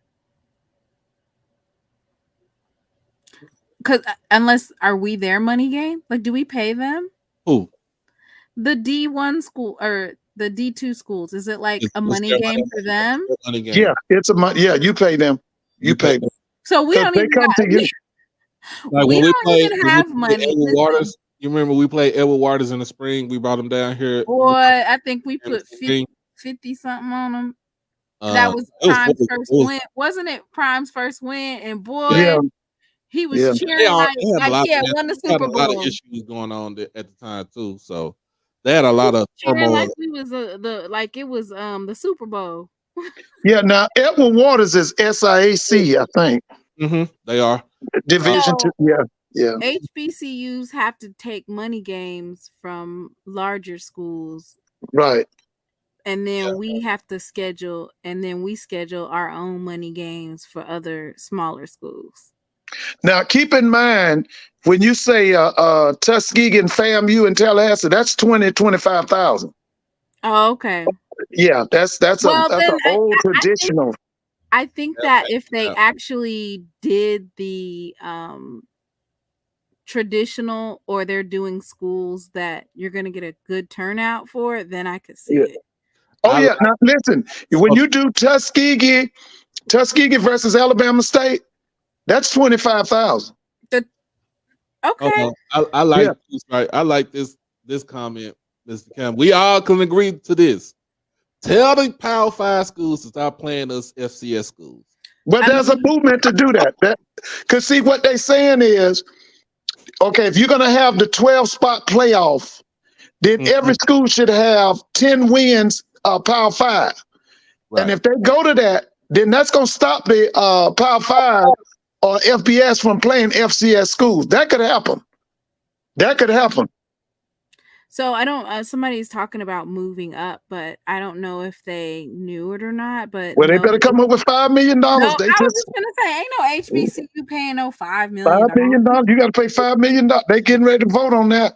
And If then you're gonna go to FBS, you're going to have to pay $5 million. You got somebody. You got a doppelganger right here. She hate thee. You got fans in here that. That's a weirdo. That's what that is. A weirdo. Oh my But god. anyway, yeah, like nobody's paying $5 million, and then also moving up is not advantageous because first of all, you're not getting invited into any of these conferences. That's number one. They're gonna always make sure to uphold what they have. So you're not gonna get invited to a conference, which means what are you gonna do? Are you gonna form your own conference? And if so, it's not advantageous if you don't keep it HBCU centric, just because you have to the reason why the SWAC is so strong in football is because we do have these rivalries or just the anticipation of HBCU football. So Right. you have fans that entertain it. When it's like an HBCU against like just an FCS team, they do not get the level of attendance. Your Right, strength right. is in HBCU football. Yeah. So that's Right. why I don't feel like moving up is advantageous to any HBCU unless you're moving everybody up, and everybody can't move up. So that's why you need to stay right where you at. Right. And I think that's what the NCAA wants. Yeah. I think that's what they want. So Blue said it's just it's the $5 million fee, but it's also $6 million, and you add in more scholarships. So it's Oh, you're right, Blue. You're right. That's right. Because you're going to go from 65 scholarships to 85 scholarships, right? Isn't that the difference between FBS and FCS? So everybody should be booking Tennessee then, right? Don't they lose about 20?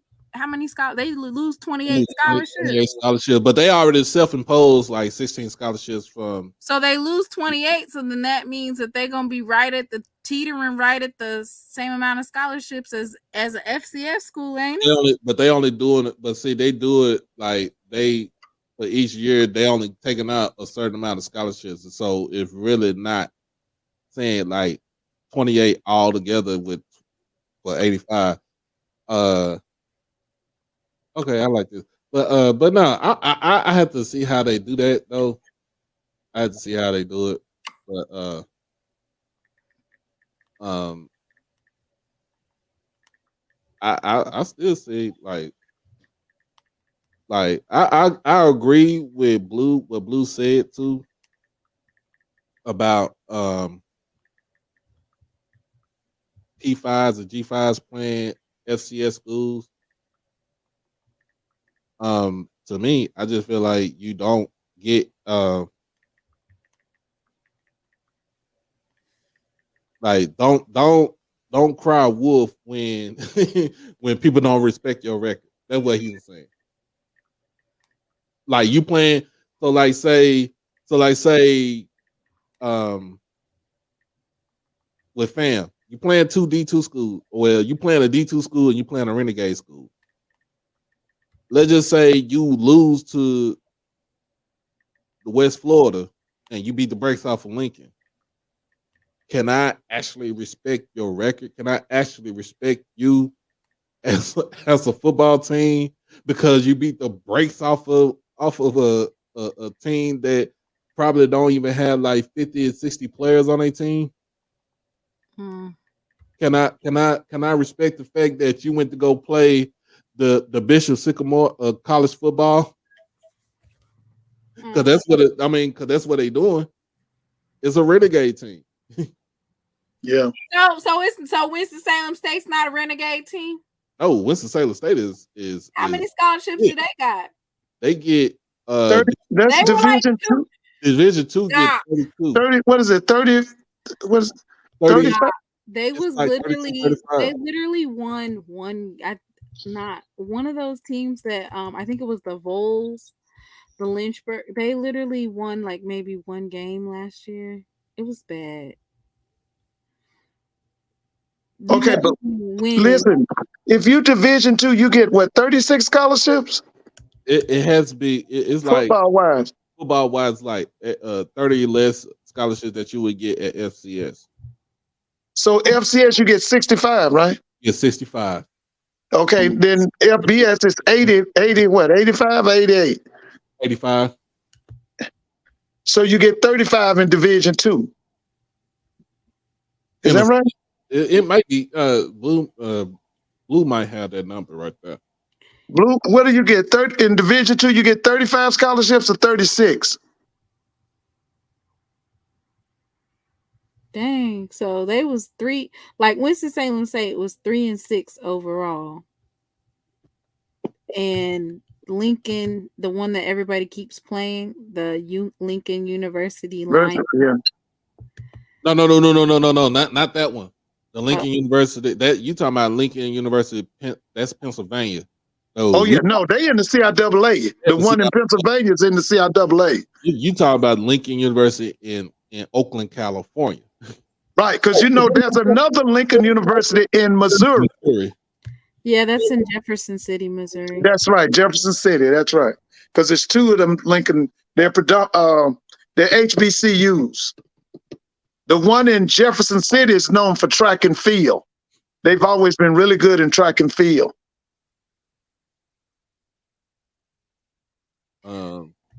And then I know D3 don't get scholarships.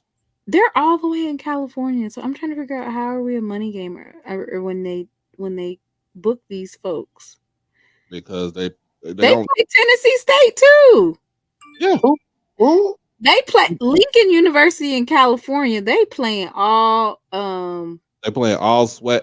All SWAC schools. SWAC. That's bad. They playing That's sad. HBCU schedule. That's sad. That's not good. Pull it up. That's bad. They play Texas Southern. Mm-hmm. And then they play Southern. Mm. Then they play Tennessee State. And then they play Florida State. I mean Florida FAMU Or Florida A&M, sorry. Yeah. what was I gonna say? So Yeah, Dooley will like that. He'll try to put 90 points on them.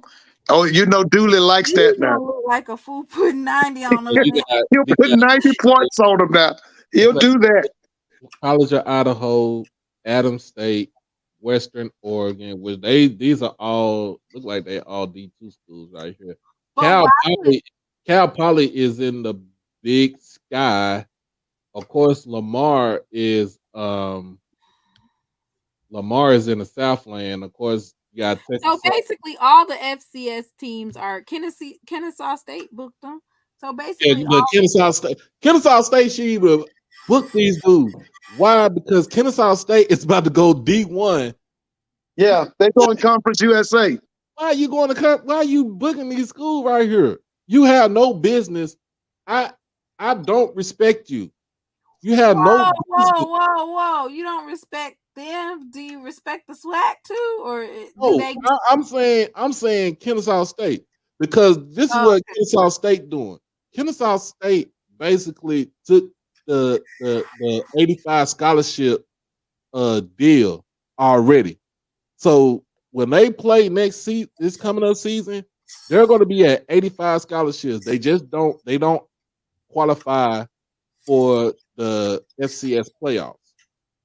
Well, maybe they'll only play the red shirt freshmen that game.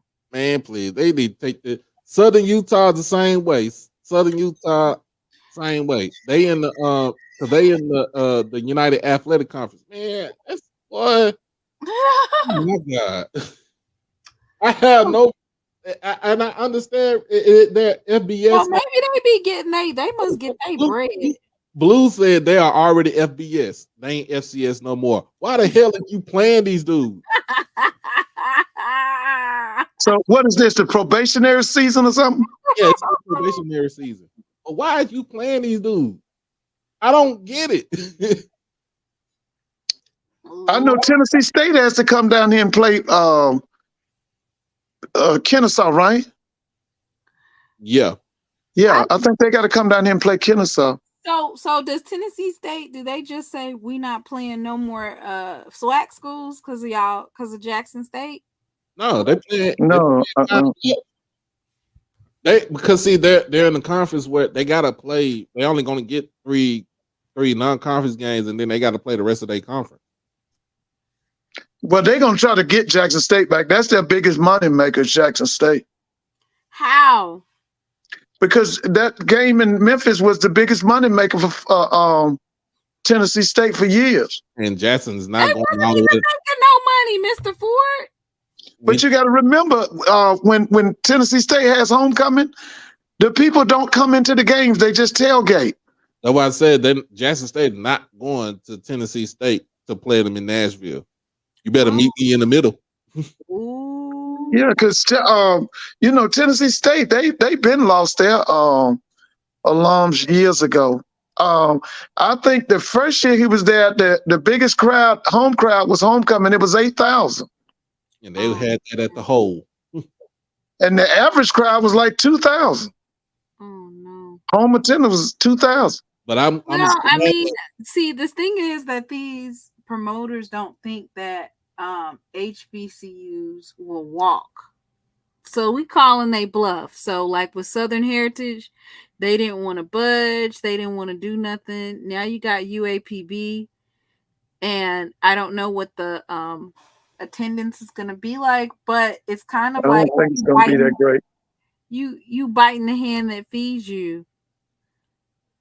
For FAMU to, I guess, calling Orange Blossom Classics bluff. But why are you leaving a class that's literally named after you? Maybe because they need to get paid right. Give them $750,000 in the clear. It does not matter that everything is paid for. Everything should be paid for. Miami is making $33 million. Whoever it is that's making the $33 million, whether it's the city can come up with $2 more million worth of cuts to raise it. It's the city. But because in my mind, when you have these type of classics, they need to be well, I couldn't even speak for Jackson State because we making $1 million a home game. So, but I would think that for us, for anybody doing a classic, you want to make sure that you're in the clear, and it needs to be a money game. So then you don't have to play LSU. You don't have to go play a team that you know is about to beat the brakes off of you. Now you don't have to do that anymore. I would say the same thing with Gremlin. How much is Grambling getting from LSU? Sure, probably about the same amount they gave Southern last season. Was it 700,000? Mm-hmm. And guess what? 700. Guess what? All they got to do is just take probably like 50,000, unless LSU paying for them to come down there. The LSU would have to pay. LSU would have to pay me. You would have to give me 700,000 in the clear. You No, have to pay- that's what they. But see, that's the thing though. That's the thing though. Southern got that last season when they played LSU. I And understand that, but we don't know if they got that in the clear or not. And you might say you might have to go right across the street, but that don't matter. I want before we go right across the street, I want to eat Golden Corral style for all the bands. I think last, all the football you ain't never going. It's not even going across the street. You going across. I think they make probably what, $5 to $10 million, $5 million a game. Who? LSU, $10 million or more. They probably make more than that. That stadium holds over 100,000.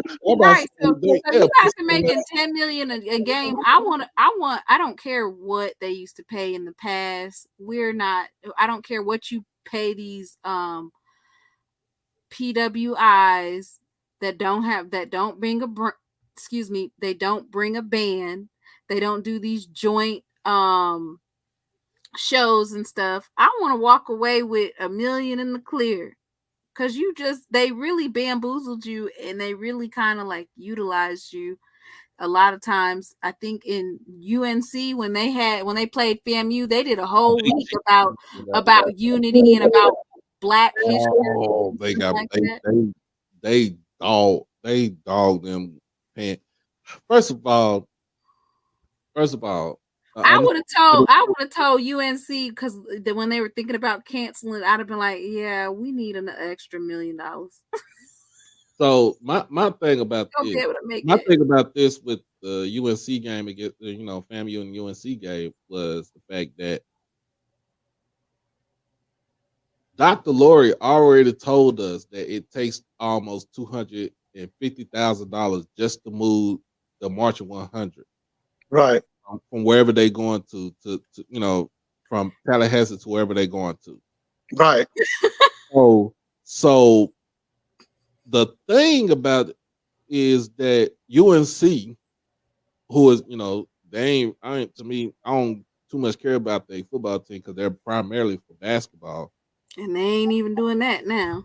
Could have gave you a cool meal and told you, look, instead of driving 13 hours from Tallahassee to they should have flew them to Chapel Hill, you should have flown.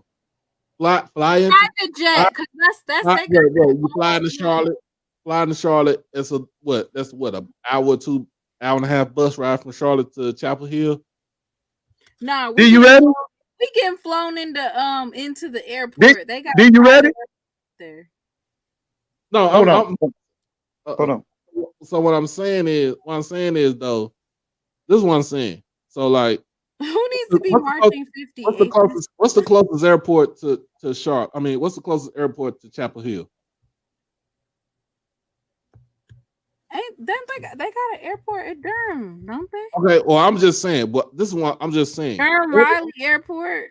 Okay, so from Raleigh to Chapel Hill is what, 20 minutes without traffic? Yeah. Okay, so fly them into Raleigh. They got to get on the bus anyway. Of course, you got to get on the bus. 35 minutes. Right. So that's bring them in. You pay for them. You pay for them to.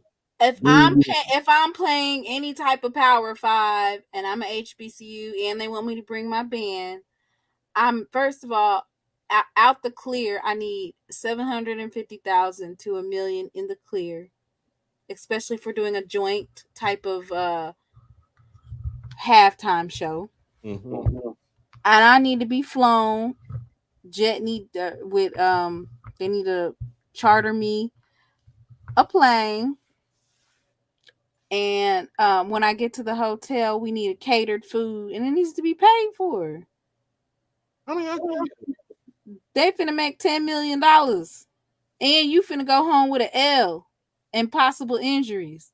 Make it worth your while. And then they'll stop booking y'all because it'd be too expensive. Like, nah, we're not gonna do that. nah, they ain't. Or they're gonna be like, man, that was a great show. That's That Chuck. was the most. That was the most great. That's the greatest action. I love watching those HBCU bands. It sure would be nice to get one of those. To hire one of those so we can get that type of sound. With last season was the last season before TxSU played Houston. They had to but go across the street to it from me. Blue said that ever booked Jackson State and Southern, and then Grambling and LSU on the same day that they need. Nah, he just told need you. to be Said, fired. talking about you running the thing, she would have to play Bishop Sycamore IMG because ain't nobody playing your team. Why? Because I'm too expensive. I don't care. You too expensive. True. I'm getting that money. Like, y'all eating at least bare minimum Golden Corral, all you can eat. Oh Lord. They can go to the Golden Corral. We have Piccadilly's in Jackson. Oh Lord. Avis talking about he on top things. I'm a man head, so I can't help. He said UNC bought in FAMU for their black alumni to calm them down. Yeah, UNC bought in FAMU because they were getting ready to show all the black folks that go there that after this affirmative action lawsuit, that's where y'all need to head to. Man. That's exactly where y'all need to be headed to. Man. So you want to do part 3 tomorrow for the show about what what we was talking about yesterday? Or part 2 on that subject, or shoot, we could just because that had me thinking. You talking about the lawsuit? Mm-hmm. Okay, so you got me over here. I'm talking football. Now you done switched to lawsuit. I'm just saying. I'm thinking about for tomorrow. I'm always thinking ahead. Oh, okay. You talking about for tomorrow's show? Yeah, tomorrow's show. I'm always thinking ahead. My bad. Okay. So, well, we can talk about Malachi Whiteman. Ooh, I hate the supplemental draft. But he did have I somebody already claimed him, I guess. Right? Brahman. I don't even know how to pronounce it. He there's a possibility he's going to be playing in the XFL. Mm-hmm. And then as far as Dallas Daniels, he just announced on his Twitter that he has an exclusive invite to the Combine, July 25th through the 27th. Yeah. He put the letter out there. I mean, basically, he just has to get the round trip transportation, but everything else as far as food and hotel is taken care of for him to do that combine. That combine. Blue Jay gave me an idea. He sent me this. He sent me something the other day on Twitter, and it's draft HBCUs preseason FCS HBCU top 21 rankings revealed. Wait, hold up. Not another ranking. Oh God, please. Look, we ain't got nothing but time on our hand until the first game to kick off. No, okay. Listen, I'm not. All I'm gonna say is this. Mind you, I think that the FCS polls, especially like last year, that they were kind of biased. They were. And then we started climbing up, and then I didn't have no complaints That's just how it goes. I will say this: Jackson State being in the FCS top 20, for me, the top 25 being ranked as number 20, that is, I would be able to take what they say better than I would anybody who's in the SWAC or in HBCU football at all, just because they don't have any self-interest in rating Jackson State in the top 20. Hey, They don't have any ties. They didn't graduate from there. They don't feel like, oh, Jackson State's fell off into the abyss. So if we're gonna talk about rankings and polls and I don't too much want to. We can make up our own poll and talk about what we think. I don't want to talk about what we make nobody else up our says. own poll, poor. I don't want to talk about what nobody else think. But that's the beauty of doing this. You No, because I'm gonna be like, what are oh Jesus. But that's the beauty of this. The beauty of it is to engage in a conversation about what other people think about the program. That's my whole thing. I think you. Hello. Mona.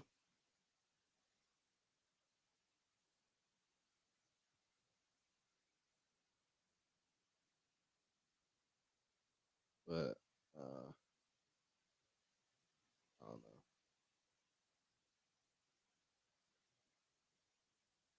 Hmm.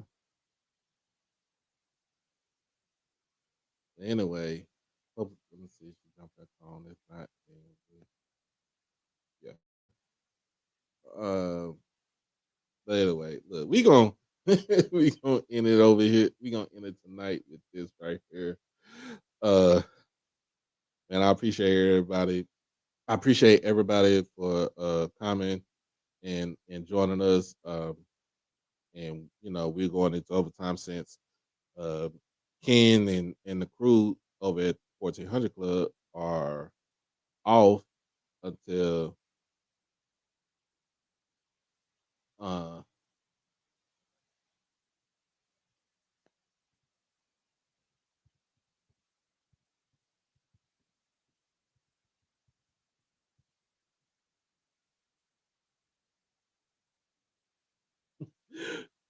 look, but I don't really think my stuff messed up. Anyway, I appreciate everybody for uh coming in and joining and talk about conversation and um making sure we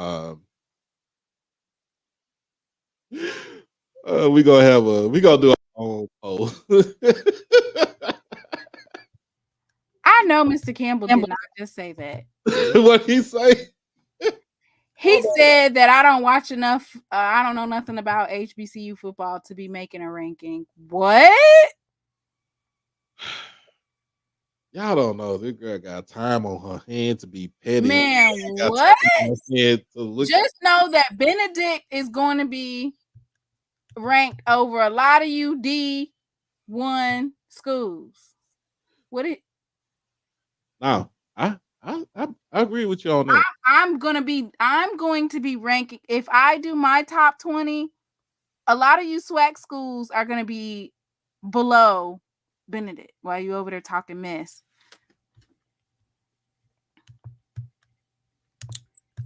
I mean, see, y'all, and then they call me delusional, but some of those teams that were up there, it's like, really, at this point, y'all are just doing fanned out behavior. Hold on, I think Blue told me to pull it up. Blue being messy.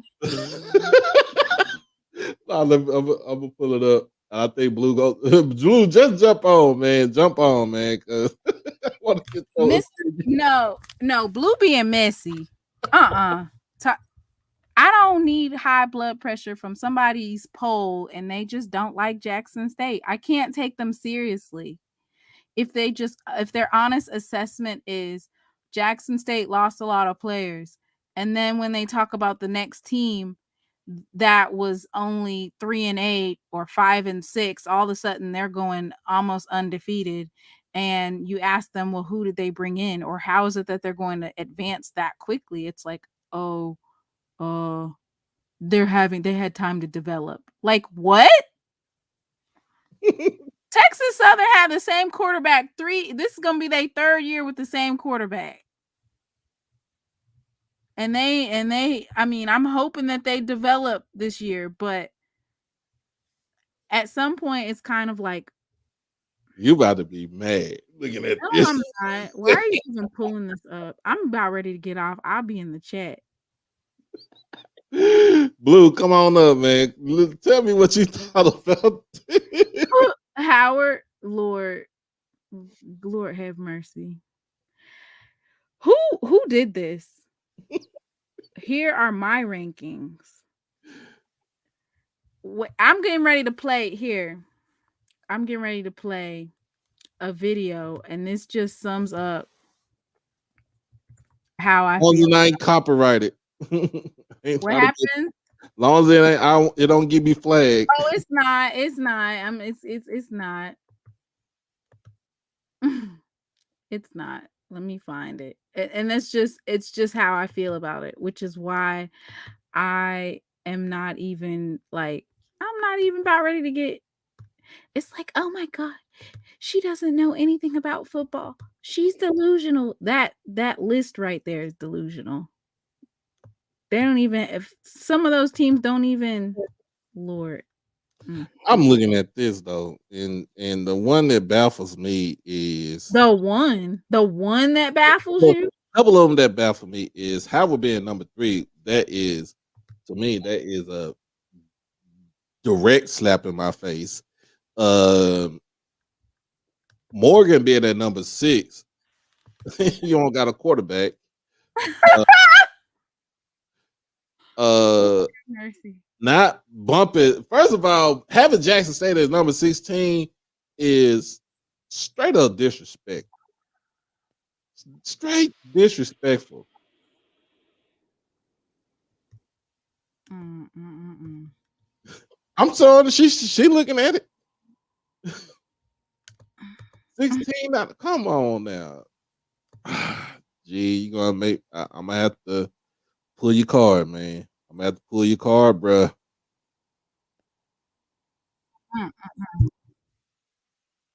Valley is at number 21, which I understand. But having South Carolina State on here is trash. North Carolina A&T, trash. Hampton, trash. Having Morgan at 6, trash. Howard, Alcorn at 4, double trash. Oh Jesus. What? Yeah, I'm gonna have to take my blood pressure medication. What you got?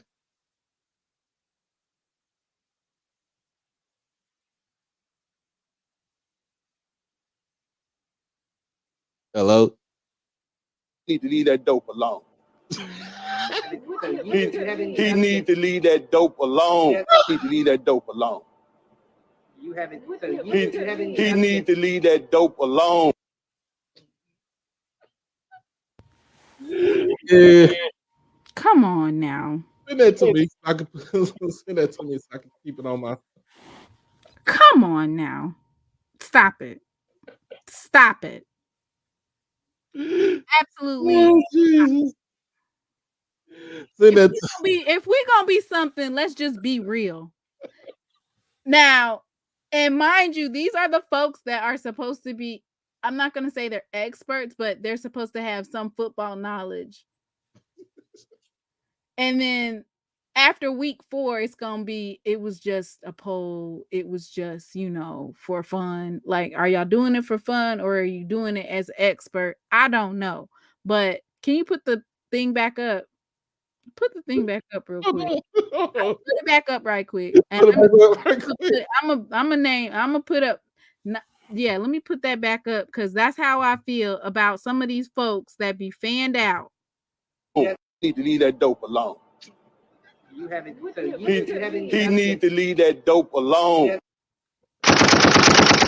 All right, now I don't even know who the person is that did it, but put the list back up, and that's why I said tomorrow night we're gonna do our own top 20. I don't even think we should do top 20. I think we should do top 10 at most. Like you just at past number 12, at that point, you just putting whatever HBCU you can think of at that point. Did you really analyze all 20 of those teams?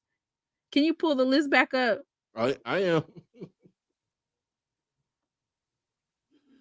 Oh, Jesus. All right. Okay. So I get North Carolina A&T being at number 1. I'm guessing that they did that because They the champ. they won the Celebration Bowl. Now, for me, when I looked at North Carolina Central's actual schedule last year, and there was some teams on there that I was like, like it was kind of iffy, the people that they were playing, and that's not even a diss. I literally looked at their schedule and looked at who they play, and I was like, no. You have to look at the games too. Look at the game. Look at that. I don't need to. I looked at Winston-Salem State, and I looked at some players, some teams that they shouldn't have even played, or the fact that those teams were like way under 500. They probably didn't even win 2 games that and didn't they get beat by a 3-8 team? Come on now. Listen. Yeah, they lost to South Carolina State. They lost to a 3-8 team, and on top of losing to a 3-8 team, they also, some of the teams that they beat won less than 2 games. And they got dog walked by Campbell. Like that turn so around. I'll give you North Carolina Central at number 1, but it's gonna be fool's gold this next season. It's gonna be fool's gold. What about FAMU at number 2? FAMU, another fool's gold. It's gonna be fool's gold. Howard at number 3. Howard, absolutely not. Howard got dog walked by North Carolina Central, and y'all can say all day that y'all beat Jackson State, but let's keep it a buck. It's not like it wasn't a close game, and it's not like we couldn't have pulled it out with the defense that we were supposed to have. That's neither here nor there. Howard's football team,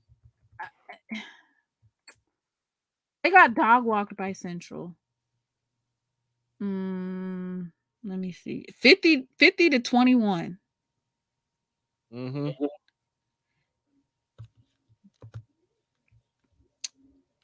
Who else did they lose to? I mean, the people that they won against was terrible. What are you talking about? Yeah, the people that they beat was terrible. And when I say terrible, it's like South Carolina State, they won 3 games. Norfolk State was 1-7 last year. In the conference. Huh? No, huh? They won 1 game last season. So when I see stuff like that, it's kind of like 1-7. Like you're playing teams that are 1-7, 3-8, and then you had, I think you guys played was it the Vols? Let me pull it up because I don't want to say wrong information, but I did look at it and I was like, Virginia Lynchburg, who, okay, so I'm gonna pull it. Oh Lord. Virginia Lynchburg, they won 59-14. Notwithstanding that Virginia Lynchburg, are they they're D2, right? They also had a terrible season just overall in their division. So for me, it's kind of like fool's gold for me. Let me see. Oh yeah, can we scroll up a little bit. We're gonna make our thing. We're gonna make our predictions on Mississippi State is definitely gonna be way further up. They're recruiting. Valley. Mississippi Valley State, they're gonna be way up. What are they in last place? They're 21. I would put Valley and Bethune-Cookman way higher up. Their recruiting this offseason was pretty good.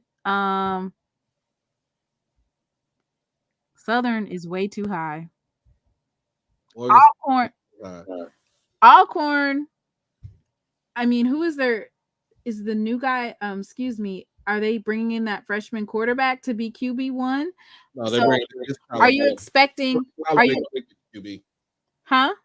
Tyler Maker is going to be the starter. I know he's basically a freshman, a redshirt freshman. He didn't play in Missouri. He played maybe 1 or 2 games. He redshirt freshman, right? And then they didn't even really.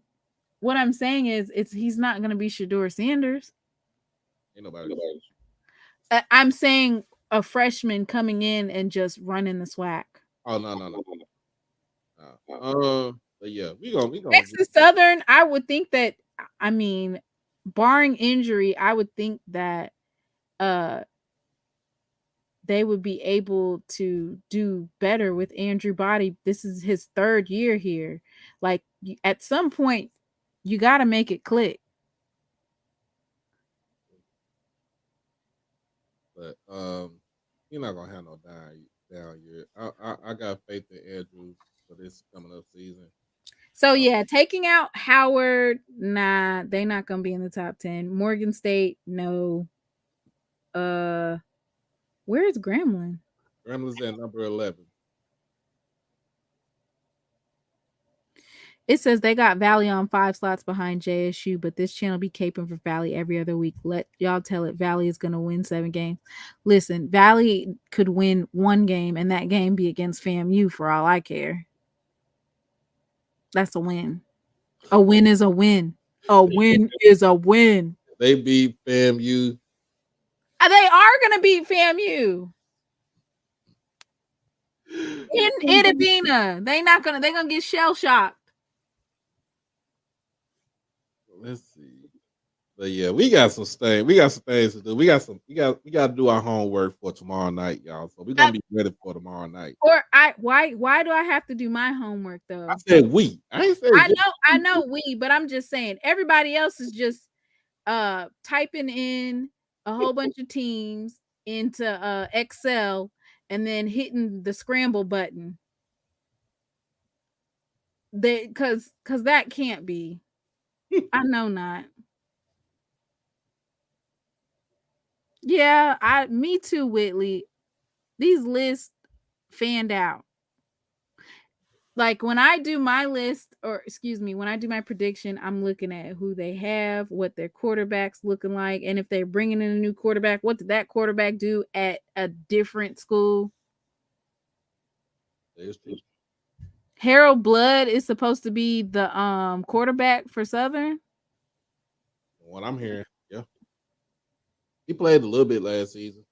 I mean, I looked, it wasn't anything significant, so they putting all their eggs in that basket. Hey, you gotta start somewhere. I know. FAMU almost got beat by Valley. And Valley beat North Carolina Central. And that's when they weren't even that good. Valley is going to be putting belt to ass this season. We shall see. So we're gonna be ready for tomorrow, y'all. So we gonna have a good show for it. We're gonna have a great show for y'all tomorrow. Y'all come on in, y'all tune in, and I'm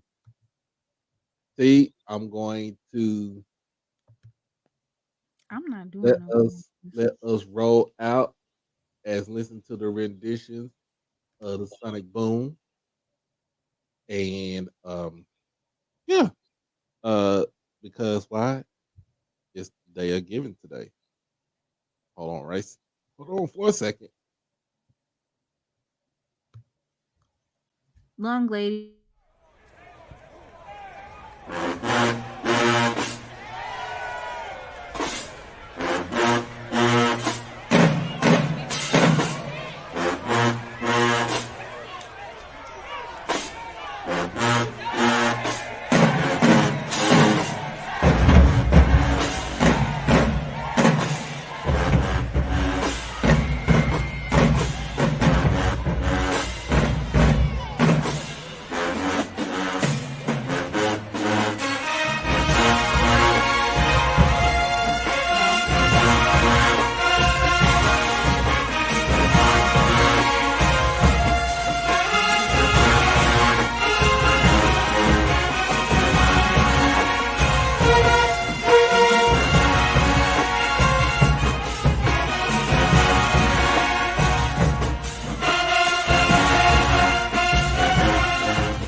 for coming in. Like I said, we'll be back on here tomorrow night at 8 o'clock with Saturday night Saturday Night Live with Dr. She Loves D.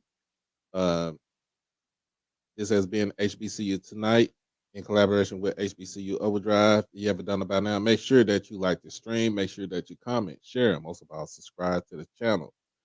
Remember, if you want to hit the notification bell to get everything HBCU Overdrive. Also, if you want to go ahead and donate to the platform, the Cash App link is in the sticker right now, or you can hit us with the super chat or the super thanks. But as always, man, I appreciate everybody again for coming in tonight and staying with us overnight, overtime tonight. But as always, y'all be blessed, y'all stay safe, and y'all stay dangerous. We out this thing till tomorrow night. Peace.